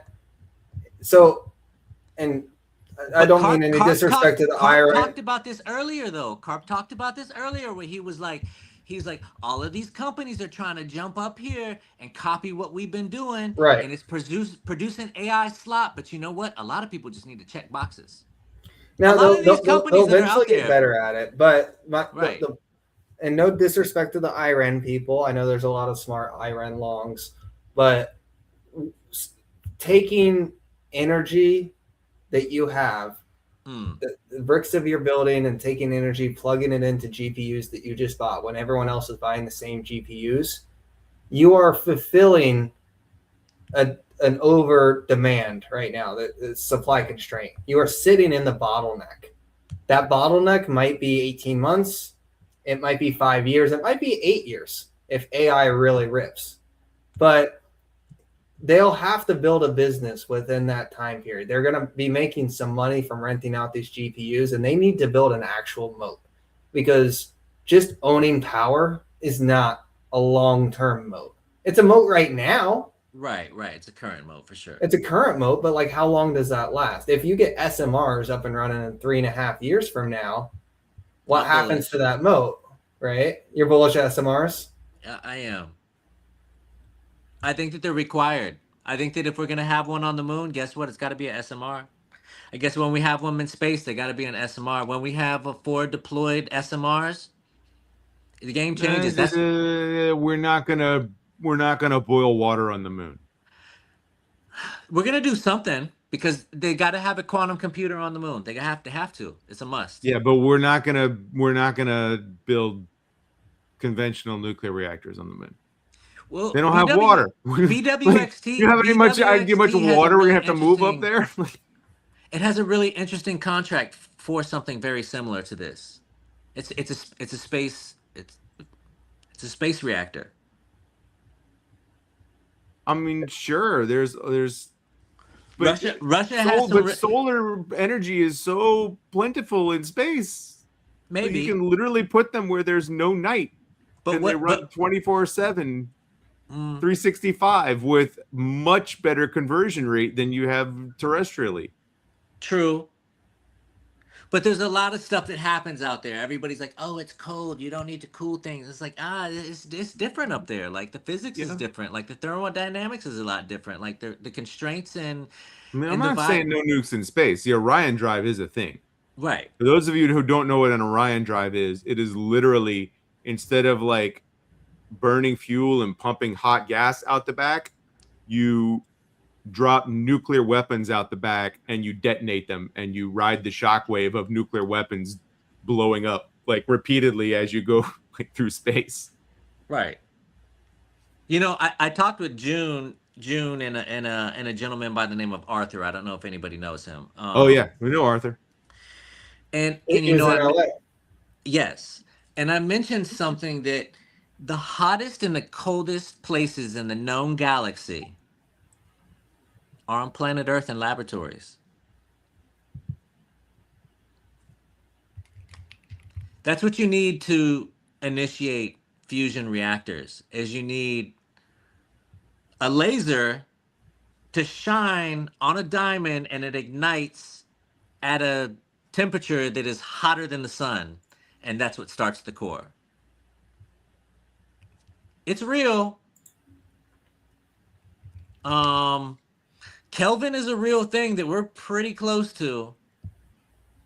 It's pretty wild, you know. And this is yeah. this is what Coldest place in the universe is actually in the lab. They can get it close to 0 Kelvin. this is where my theoretical and like where how I find companies. I want to find something that is like, you know, everybody. I have a theory that when people get on stage and they say that's 10 years away, you know what? It's 10 years away because they don't know how to utilize it. When it's 15 years away, it's because they don't have the partners to produce the product, and so that they have to say that because they are trying to create that infrastructure themselves. When they say it's 20 years, it's because it's not released to the public. So I feel like at to, some point you're just gonna start talking about aliens, like you're so ahead of the curve. you know, I'm not even gripped there, but I will say this: that if for some reason aliens are proved to be real, space will blow the fuck up and everybody will be all in on funding space because we're trying to find more creatures. I'm not mad because I'm all down for some blue We gotta biddy with defend 3 ourselves. titties. You know what I'm saying? Like, hey, let's go find them. Uh, but I mean, I really do. You know, going back to like how do I find companies? I'm a nerd, you know, and I'm a research analyst and I'm in the lab, you know what I mean? I'm doing things and I grew up, my pops was had to learn English when he came to the United States. And he loved Star Trek and sci-fi and all of these wild things. And I grew up around some real interesting people. You know, I grew up around one of my dad's buddies was an SR-71 pilot. You know, I've had Badass. like individuals that like my father worked at BWXT after he retired from the military. So I've had a chance to be around. You know, I worked with NASA scuba divers as you know, I'm a technical diver myself. So, you See, know, I've Dougie, had I'm gonna ask him about aliens off stream. I know he can't tell me. hey man, I watch all of the wild stuff, and I'm out there, and I'm like, man, maybe I don't know, but what I know is that all of the tech that we have is some like is some governed. It's got a governor on it, right? I Well, mean, the most classic one is the internet, right? The internet was originally a military project, right? yo, bro, ARPA, IPER, all of those ARPAs, NQTEL, like, yo, do you guys know that Tetris is the start of DARPA? Come on, bro, like, this, what, yeah, NQTEL is DARPA's investor. Like, they do what I do. They go out there and they find the wild stuff and they invest in it. So I've modeled myself off of like what I know. Hey, look, you know, for me, I don't have the money to invest in a lot of things. So I do the Warren Buffett mode. I only enter 2, 3, 4 times and then I'm good. Hey, that's all the money I can shell in there. That's my risk tolerance. I put my confidence in this tech right here and that ship sailed. And you know what? I mean, I got a number of like 1,000 plus and you know people are like, why don't you compound? And I'm like, I don't have the bread. I can just run cover calls and fund the capital to build all these other little positions. So it keeps me nerding out without having I don't have to watch news no more. I don't have to watch cable television. I get all of my data just from watching the markets and the policy. I know what's happening already. It's just so interesting how you can like how many different ways you can win in the game. So like you and you and Chris Camillo, you guys both have like the information asymmetry thing going on, right? Like you guys are finding out, you on the government side and the contract side and the cert side, and him on like the social arb side. You guys are Right. both playing information asymmetry. You're buying a name that you know has something that Right. nobody else has figured out yet. And Right. like I'm over here looking at moats and numbers, and Dougie is looking at all sorts of different things, like a combination of TA and some fundamentals and narrative and attention. It's just it's so cool how many different ways you can win the game. Right. And you know what? To be honest, I think that a huge aspect of investing that not enough people talk about is the maturity levels upon the knowledge that you do have. And when I say sometimes I'm illiterate, I don't mean that like I can't understand things. It's just that like, hey, I haven't stepped in that arena yet. And so like I may be illiterate in like the facts of margin and how they've established this position. And I may be illiterate of like valuing that per se because I don't have the value to establish myself in that position. But once I get into those positions, that's why I buy like one or two. You know, I every week I buy point one of the SPY. I can't buy one of the SPY every week, especially right now. So I buy point one. It reinforces like what you do, Austin, like the solid plays, right? Like the tried and true methods, and you have the ability to, hey, that's what you do for a profession. You know the angles already. You are highly literate in those areas. So I borrow those aspects on the percentages that I can. And you know what? It keeps me from having to worry about FOMO because no matter what anybody tells you about how to invest in the game, it's the psychology of how you invest. And a lot of people invest without thinking about psychology. And then they go into a psychosis the moment that the market goes 5% down. And they're like, oh my God, the sky's falling. And I'm like, yo, stop buying at the top and like learn to like hold some cash and some revenues or buy early and, you know, have some balls. Put your money where your mouth is and like go in. You know what I mean? Like go in if you feel like it. No, I'm going to wait for a dip or I'm going to do. No, just go in. Like if you've got the position, you've already calculated, get your Warren Buffett on and get those 2, 3 entries and just sit. Now you control the company. For real. I mean, I have to like think, where do I get my philosophy from? Well, I like some Warren Buffett. I also like all of the gangster movies where it's the old guy that's alive, right? All the young bucks that are trying to be the kingpin and trying to be the Godfather get offed quick. Hey, beware the old men in a Be sport where where men die young. You know, the bag man, grab the bag and go away. And I'm cool with that. Give me my little bag and I'll go away. You know, I'm on the Iliad and the Odyssey. But right now, a lot of my companies are out there on their voyage. You know what I mean? Like they're out there battling the sirens. They're out there with the Cyclops and they're coming back home and they're bringing the bag back to daddy, bro. I mean, like, it's a wonderful feeling to be like, you know what? I don't even know what FOMO is in the stock markets.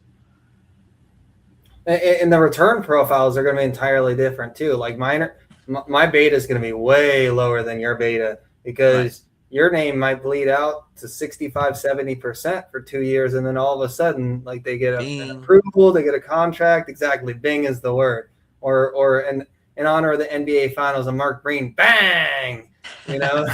So, yeah. So it's just going to look different because mine might be steady Eddie up and to the right where I'm willing to get rich slowly, whereas like your names, they might pay out 18 months from now, it might be 8 years, but either way, like it's going in that direction. Right. I'm patient, you know, and I like to I like to live comfortably. You know, I can do bougie or I can do beach bum. Like it's all a relative aspect of um understanding what wealth is. I haven't come from wealth, right? Like I come from uh you know, I immigrated to the United States when I was young. I was probably like 4 or 5 years old. So I understand what like real hard work is. Like I've watched it, but I didn't learn anything. You know, my parents were never like get a credit card. They were like, no, I don't fuck with that. You know, like don't be trying to do any of this, that, and the third. My family didn't really invest. Um, so for me, it's kind of like I don't pay myself yet off of the markets. I haven't. I'm now debt free. You know, I messed around and I had some covered calls that I didn't understand how to roll. I hadn't watched Amit's options 101 part 1 and part 2. If anybody out there wants to know about options, please go watch my man's video. Like it will square you away and you will understand. And Dougie even helped me out with this. Like he was like, just let him get called. That's a victory. And you know what? I changed the way that I thought about it. And I was like, you know what? You're right. I got 2,000 shares called away of Rocket Lab when it just went through its run at like 70, 80, and $90. And that sucker ran. But you know what? I'm debt free. Um, and I had a lot of capital to throw into the market and build some other positions that are doing outstanding for me. And that's kind of like the way that the market is. It'll treat you if you treat it. And I think that it goes down to like solid DD, and our community is so good with it. Even our little silly draft competitions. Like it'll teach you. Like if you look at other people's plays and you're like, scratching my chin, like, why did they pick that one? Let me look at this company. Oh wow, that's interesting. I never even knew anything about that atmosphere, you know. Uh, and sometimes some of the ticker names are too good to like not check out, you know. And that's how I've like nerded out and found a couple of companies, and it's taught me about different industries, things that I would never been literate on. And uh needless to say, like to anybody who might be watching, you've got a wealth of knowledge from everybody that's here.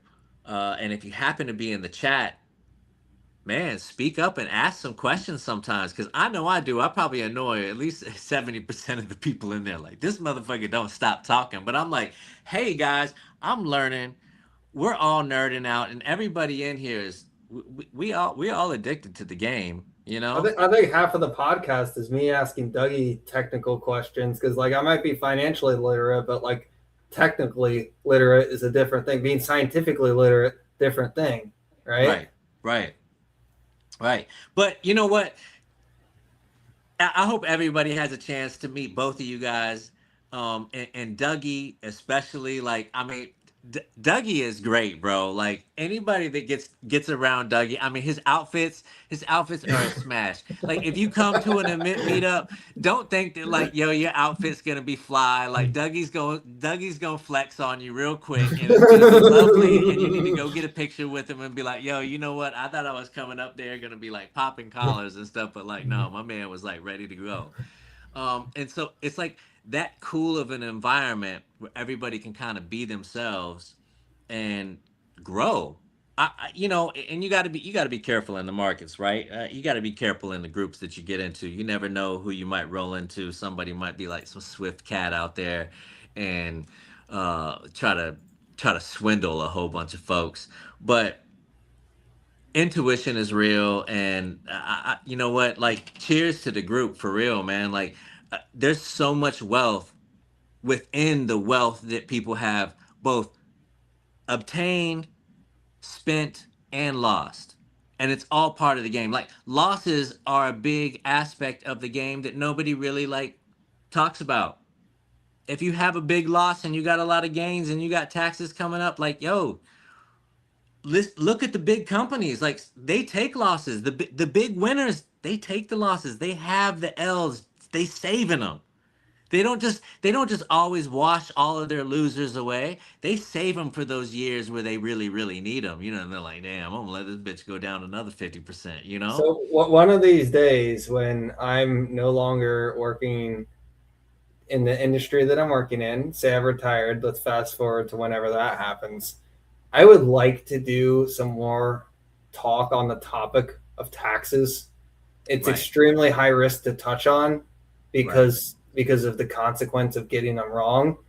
But selling shares at a loss to to cross out any gains that you had that year in the right instance can be so beneficial. And a lot of times I'll have names that I have a good idea that are going to be a bigger winner that I will actually put in an IRA, a tax-free account, and I'll put the higher beta names like a Palantir in a Roth, in a traditional IRA, or even the 401k instead of the individual, because I know that I'm not going to be selling Palantir. Right. I know I'm just going to be holding it. But if it's a name like MasterCard that I am going to be holding short term, and I know that that's going to be my flex position, like I'm going to be buying a car here soon, I just sold Right. $16,000 of MasterCard. That it was all in my individual account because I planned that out ahead of time. I don't want to be selling Palantir shares at a 2,000% gain to buy a down payment on a house, to buy a car, kids' tuition, any of that stuff. I want to be selling shares that don't have capital gain on them, ideally. Right. Right? Like Right why would right now. why would I want to Yeah. be paying tons of taxes that I don't need to be? So if I'm going to be selling, I Well, want to try and find without something it that's going being to have a financial lower advice, tax consequence.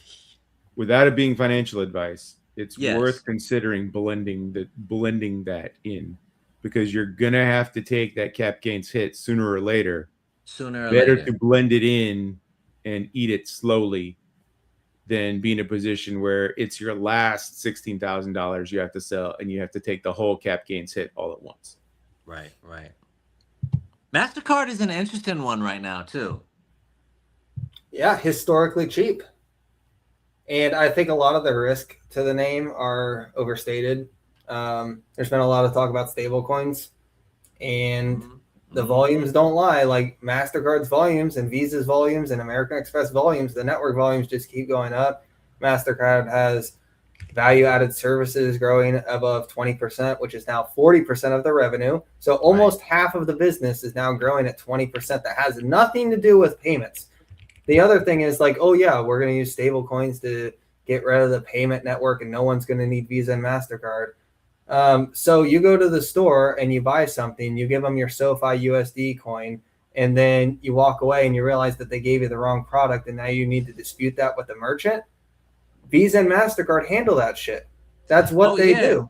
Oh yeah, that's why when I make a big purchase, I make it with my Amex, because even if that company doesn't necessarily have a return policy, Amex goes to battle for me because, hey, I wasn't satisfied, or like your guys' product was defective for me, Yeah, a lot of people are underestimating the value that the payment rails, the intermediaries, the toll booths, if you will, as Chris Owen likes to say, the toll booths, like it's not going away anytime soon.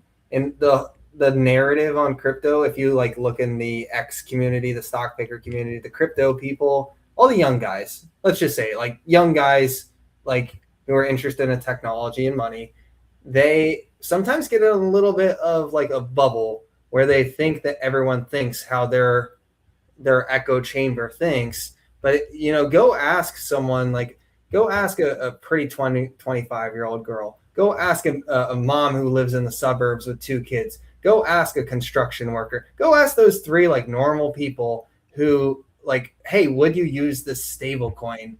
And they would be like, why do I need to use that? Like, what's the upside for me to use that? I like my credit card rewards. Right. I have the consumer protection of it. Like my money's safe. I know I don't get it stolen. And if someone does steal my credit card, I can cancel it out and a new one will be there in 3 days. Like they have all those ducks in a row and the relationships with the bank to clean it all up. Like this is a really, really, really solid moat. I know I just said that I sold $16,000 to buy a car. That wasn't financial advice. That was that was living life. But I might back into it. But like, I think people sometimes, put the cart ahead of the horse when it comes to like a new technology. That if you actually look at the adoption rate, it tells a little bit of a different story. And I think eventually it does get there, but you need a more compelling pitch than the one that currently exists. I mean, hey, I got MasterCard in the stock draft, in the 2026 stock draft for specific reasons. Like, when you talk about growth versus value, like which one is more important, I think that my angle on that is which businesses have the least technological risk. And I think that MasterCard is kind of like one of those ones, because MasterCard doesn't care which AI wins. They get paid. They get paid either way. Like, Simi's got to stay on the cutting edge.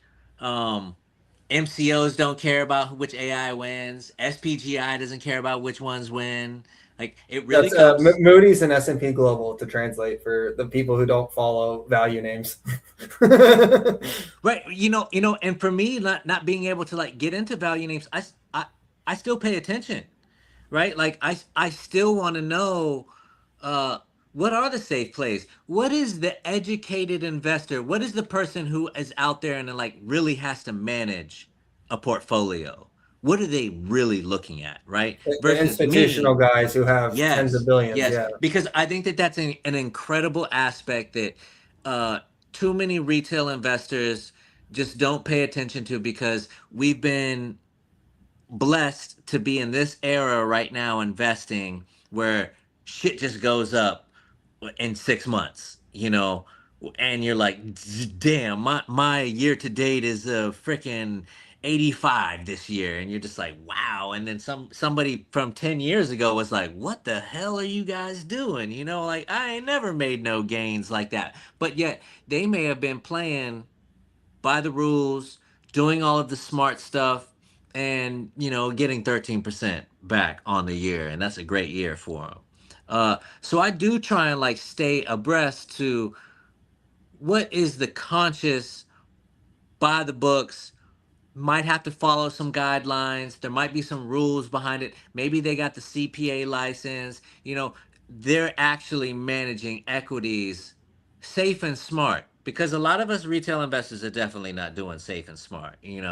We're buying high, and we're giving the buyers a discount when we sell on a dip. I mean, the shaking of the tree is a real thing. So Yeah, I would say generally that's correct. There's a little bit more buying into the vision and being a little bit more valuation blind, right. and also being a little bit more emotional. I would say those are probably like three of the biggest like retail The L's emotion, that I they think could work on. the emotional aspect is a big thing, and I think too with how fast we get the info uh allows for the emotional, like I got the anxiety of it all, and I don't know I got to sell something so I can buy something, and it's kind of like, are investors being compensated enough for the technological risk? I mean, I really had to sit back and kind of like think about that a little bit, to where, uh, you know, uh, throughout, I really like Ray Dalio because he's historically, analytically correct with looking at the past. What happened in the past is going to tell me what could possibly happen or what should happen in the future, because there's not enough. Well, maybe there are changes now, but there's not like a huge avenue or highway, I should say, for a drastic change to where the history doesn't matter anymore. Maybe it seemed like that for the last 3 or 4 years, but uh, things may come back, and you know the biggest fortunes are made by financing, ensuring and tax innovation rather than creating it. And now we might just start getting onto the cusp of like really creating like the biggest fortunes. Like we're right here, and there's only a handful of them. Like, once we get one trillionaire, another one's gonna pop up. And then once you get a few trillionaires, it's governments don't matter anymore. Like rules and regulations start to like quickly get um You're talking about basically the government turns into a corpo state, essentially. I mean, you start to get these cats that get to do like what they want to do. Like, hey, you know what? Screw you guys. We bringing these asteroids actually into orbit around the moon so that we can just mine them and get all these crazy rare minerals. And y'all ain't gonna say shit because nobody's ever done it before, but yet we broke ground, so we get to write the rules. That's kind of what Elon's done. You know what I mean? Like Elon's gotten to write the books because nobody in the rocket industry in the United States has been able to use a US rocket, because they've all been Russian Sputnik rockets. Prior to the first invasion of Russia, which gave the sanctions to where the United States and all NATO countries weren't allowed to use Sputnik rockets anymore. He got to write the rules because we're like, oh shit, we can't do it, but he can. So he gets to come up with the playbook here because there are no regulations against it, but he's doing it. He's successful at it. So, you know, investing is a goal and a gamble. Like it's all a gamble. You don't know what's going to happen, but It's certainly probabilistic at a minimum. right, Yeah. right, right. So, investing always starts with a mission, and gambling is just the first entry. That's your biggest gamble right there. It's just the initial one. That's why I say, like, yo, just like, you know, pull your skirt up, to get in there. Like do the business. Bite on a company. If you're worried about it, yo, just go buy one and watch it. Listen to the earnings calls. Read the reports. I think that's key. Look at the pipeline. Figure out how much money they're making. How much are they losing? Right. Are they diluting, or are they paying dividends? Like what part of the business cycle are they in? Are they profitable? Or are they not profitable? Are they in the S&P? Are they going to be eligible soon? Right. What's the institutional volume? Like, are institutions buying? Are they selling? Are they drastically underweight, or are they like already overweight and they have everything that they need? Like, is the founder like IBKR? He owns 75% of the shares or something like that of IBKR. Is there like is there a main risk to like one person owning all the shares? Is there key man risk, right? Like Tesla, they got Elon. Like, what happens to the company if something happens to Elon? So like, you have to dig at all this different data. Security is an interesting aspect, and I don't think that, like, we live in a bubble of sorts, right? Like, we don't think that like these large quote unquote Sigma events can happen, and that's one catalyst after another that are devastating, right? Like we think that like, COVID happened, it is just COVID, or oh this happened, but sometimes things have the domino effect, and that's kind of like where you have to start looking at what you're talking about, like the risks of how invested and how the percentages work and everything like that. So it's been a great journey. It's taught me about so many things, and the analogous aspects. Like, life is really options. Everything is options. I mean, I sat down one day and I was just thinking, you know what, I still haven't done an actual call or a put. I only mess with covered calls or cash secured puts. I'm like, man, I ain't ready to really gamble, and I don't really understand them too much.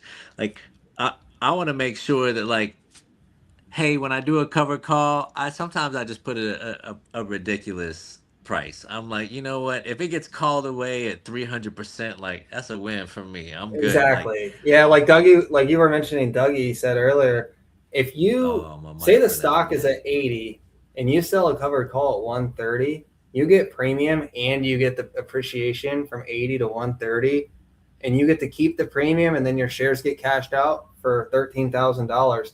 You won the trade. That was the maximum profit of the trade. Was you got the premium and you got your shares called away at the maximum possible profit. You cannot get upset that you sold covered calls and then had the maximum profit happen. A lot of people do, because like their covered calls have got ran over, and then they're like, oh my gosh, had I just held the long shares. But like, if you held the shares, then you held the shares and you get the upside and the downside. If you sell the covered call, you should know going into the trade what your maximum profit is. And then if you achieve maximum profit, there's nothing you can be upset about. That's my covered call tirade.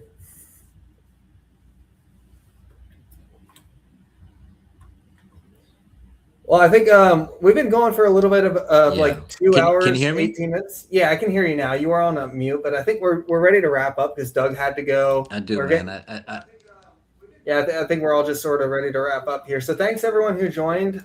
CEEJ, we were really, really happy to have you on. We got to ask lots of questions that we've been dying to ask for probably like a few months now. So thanks for joining. You're welcome on to the show anytime. Thanks everyone for joining. This was Money Mobsters 21. We are out.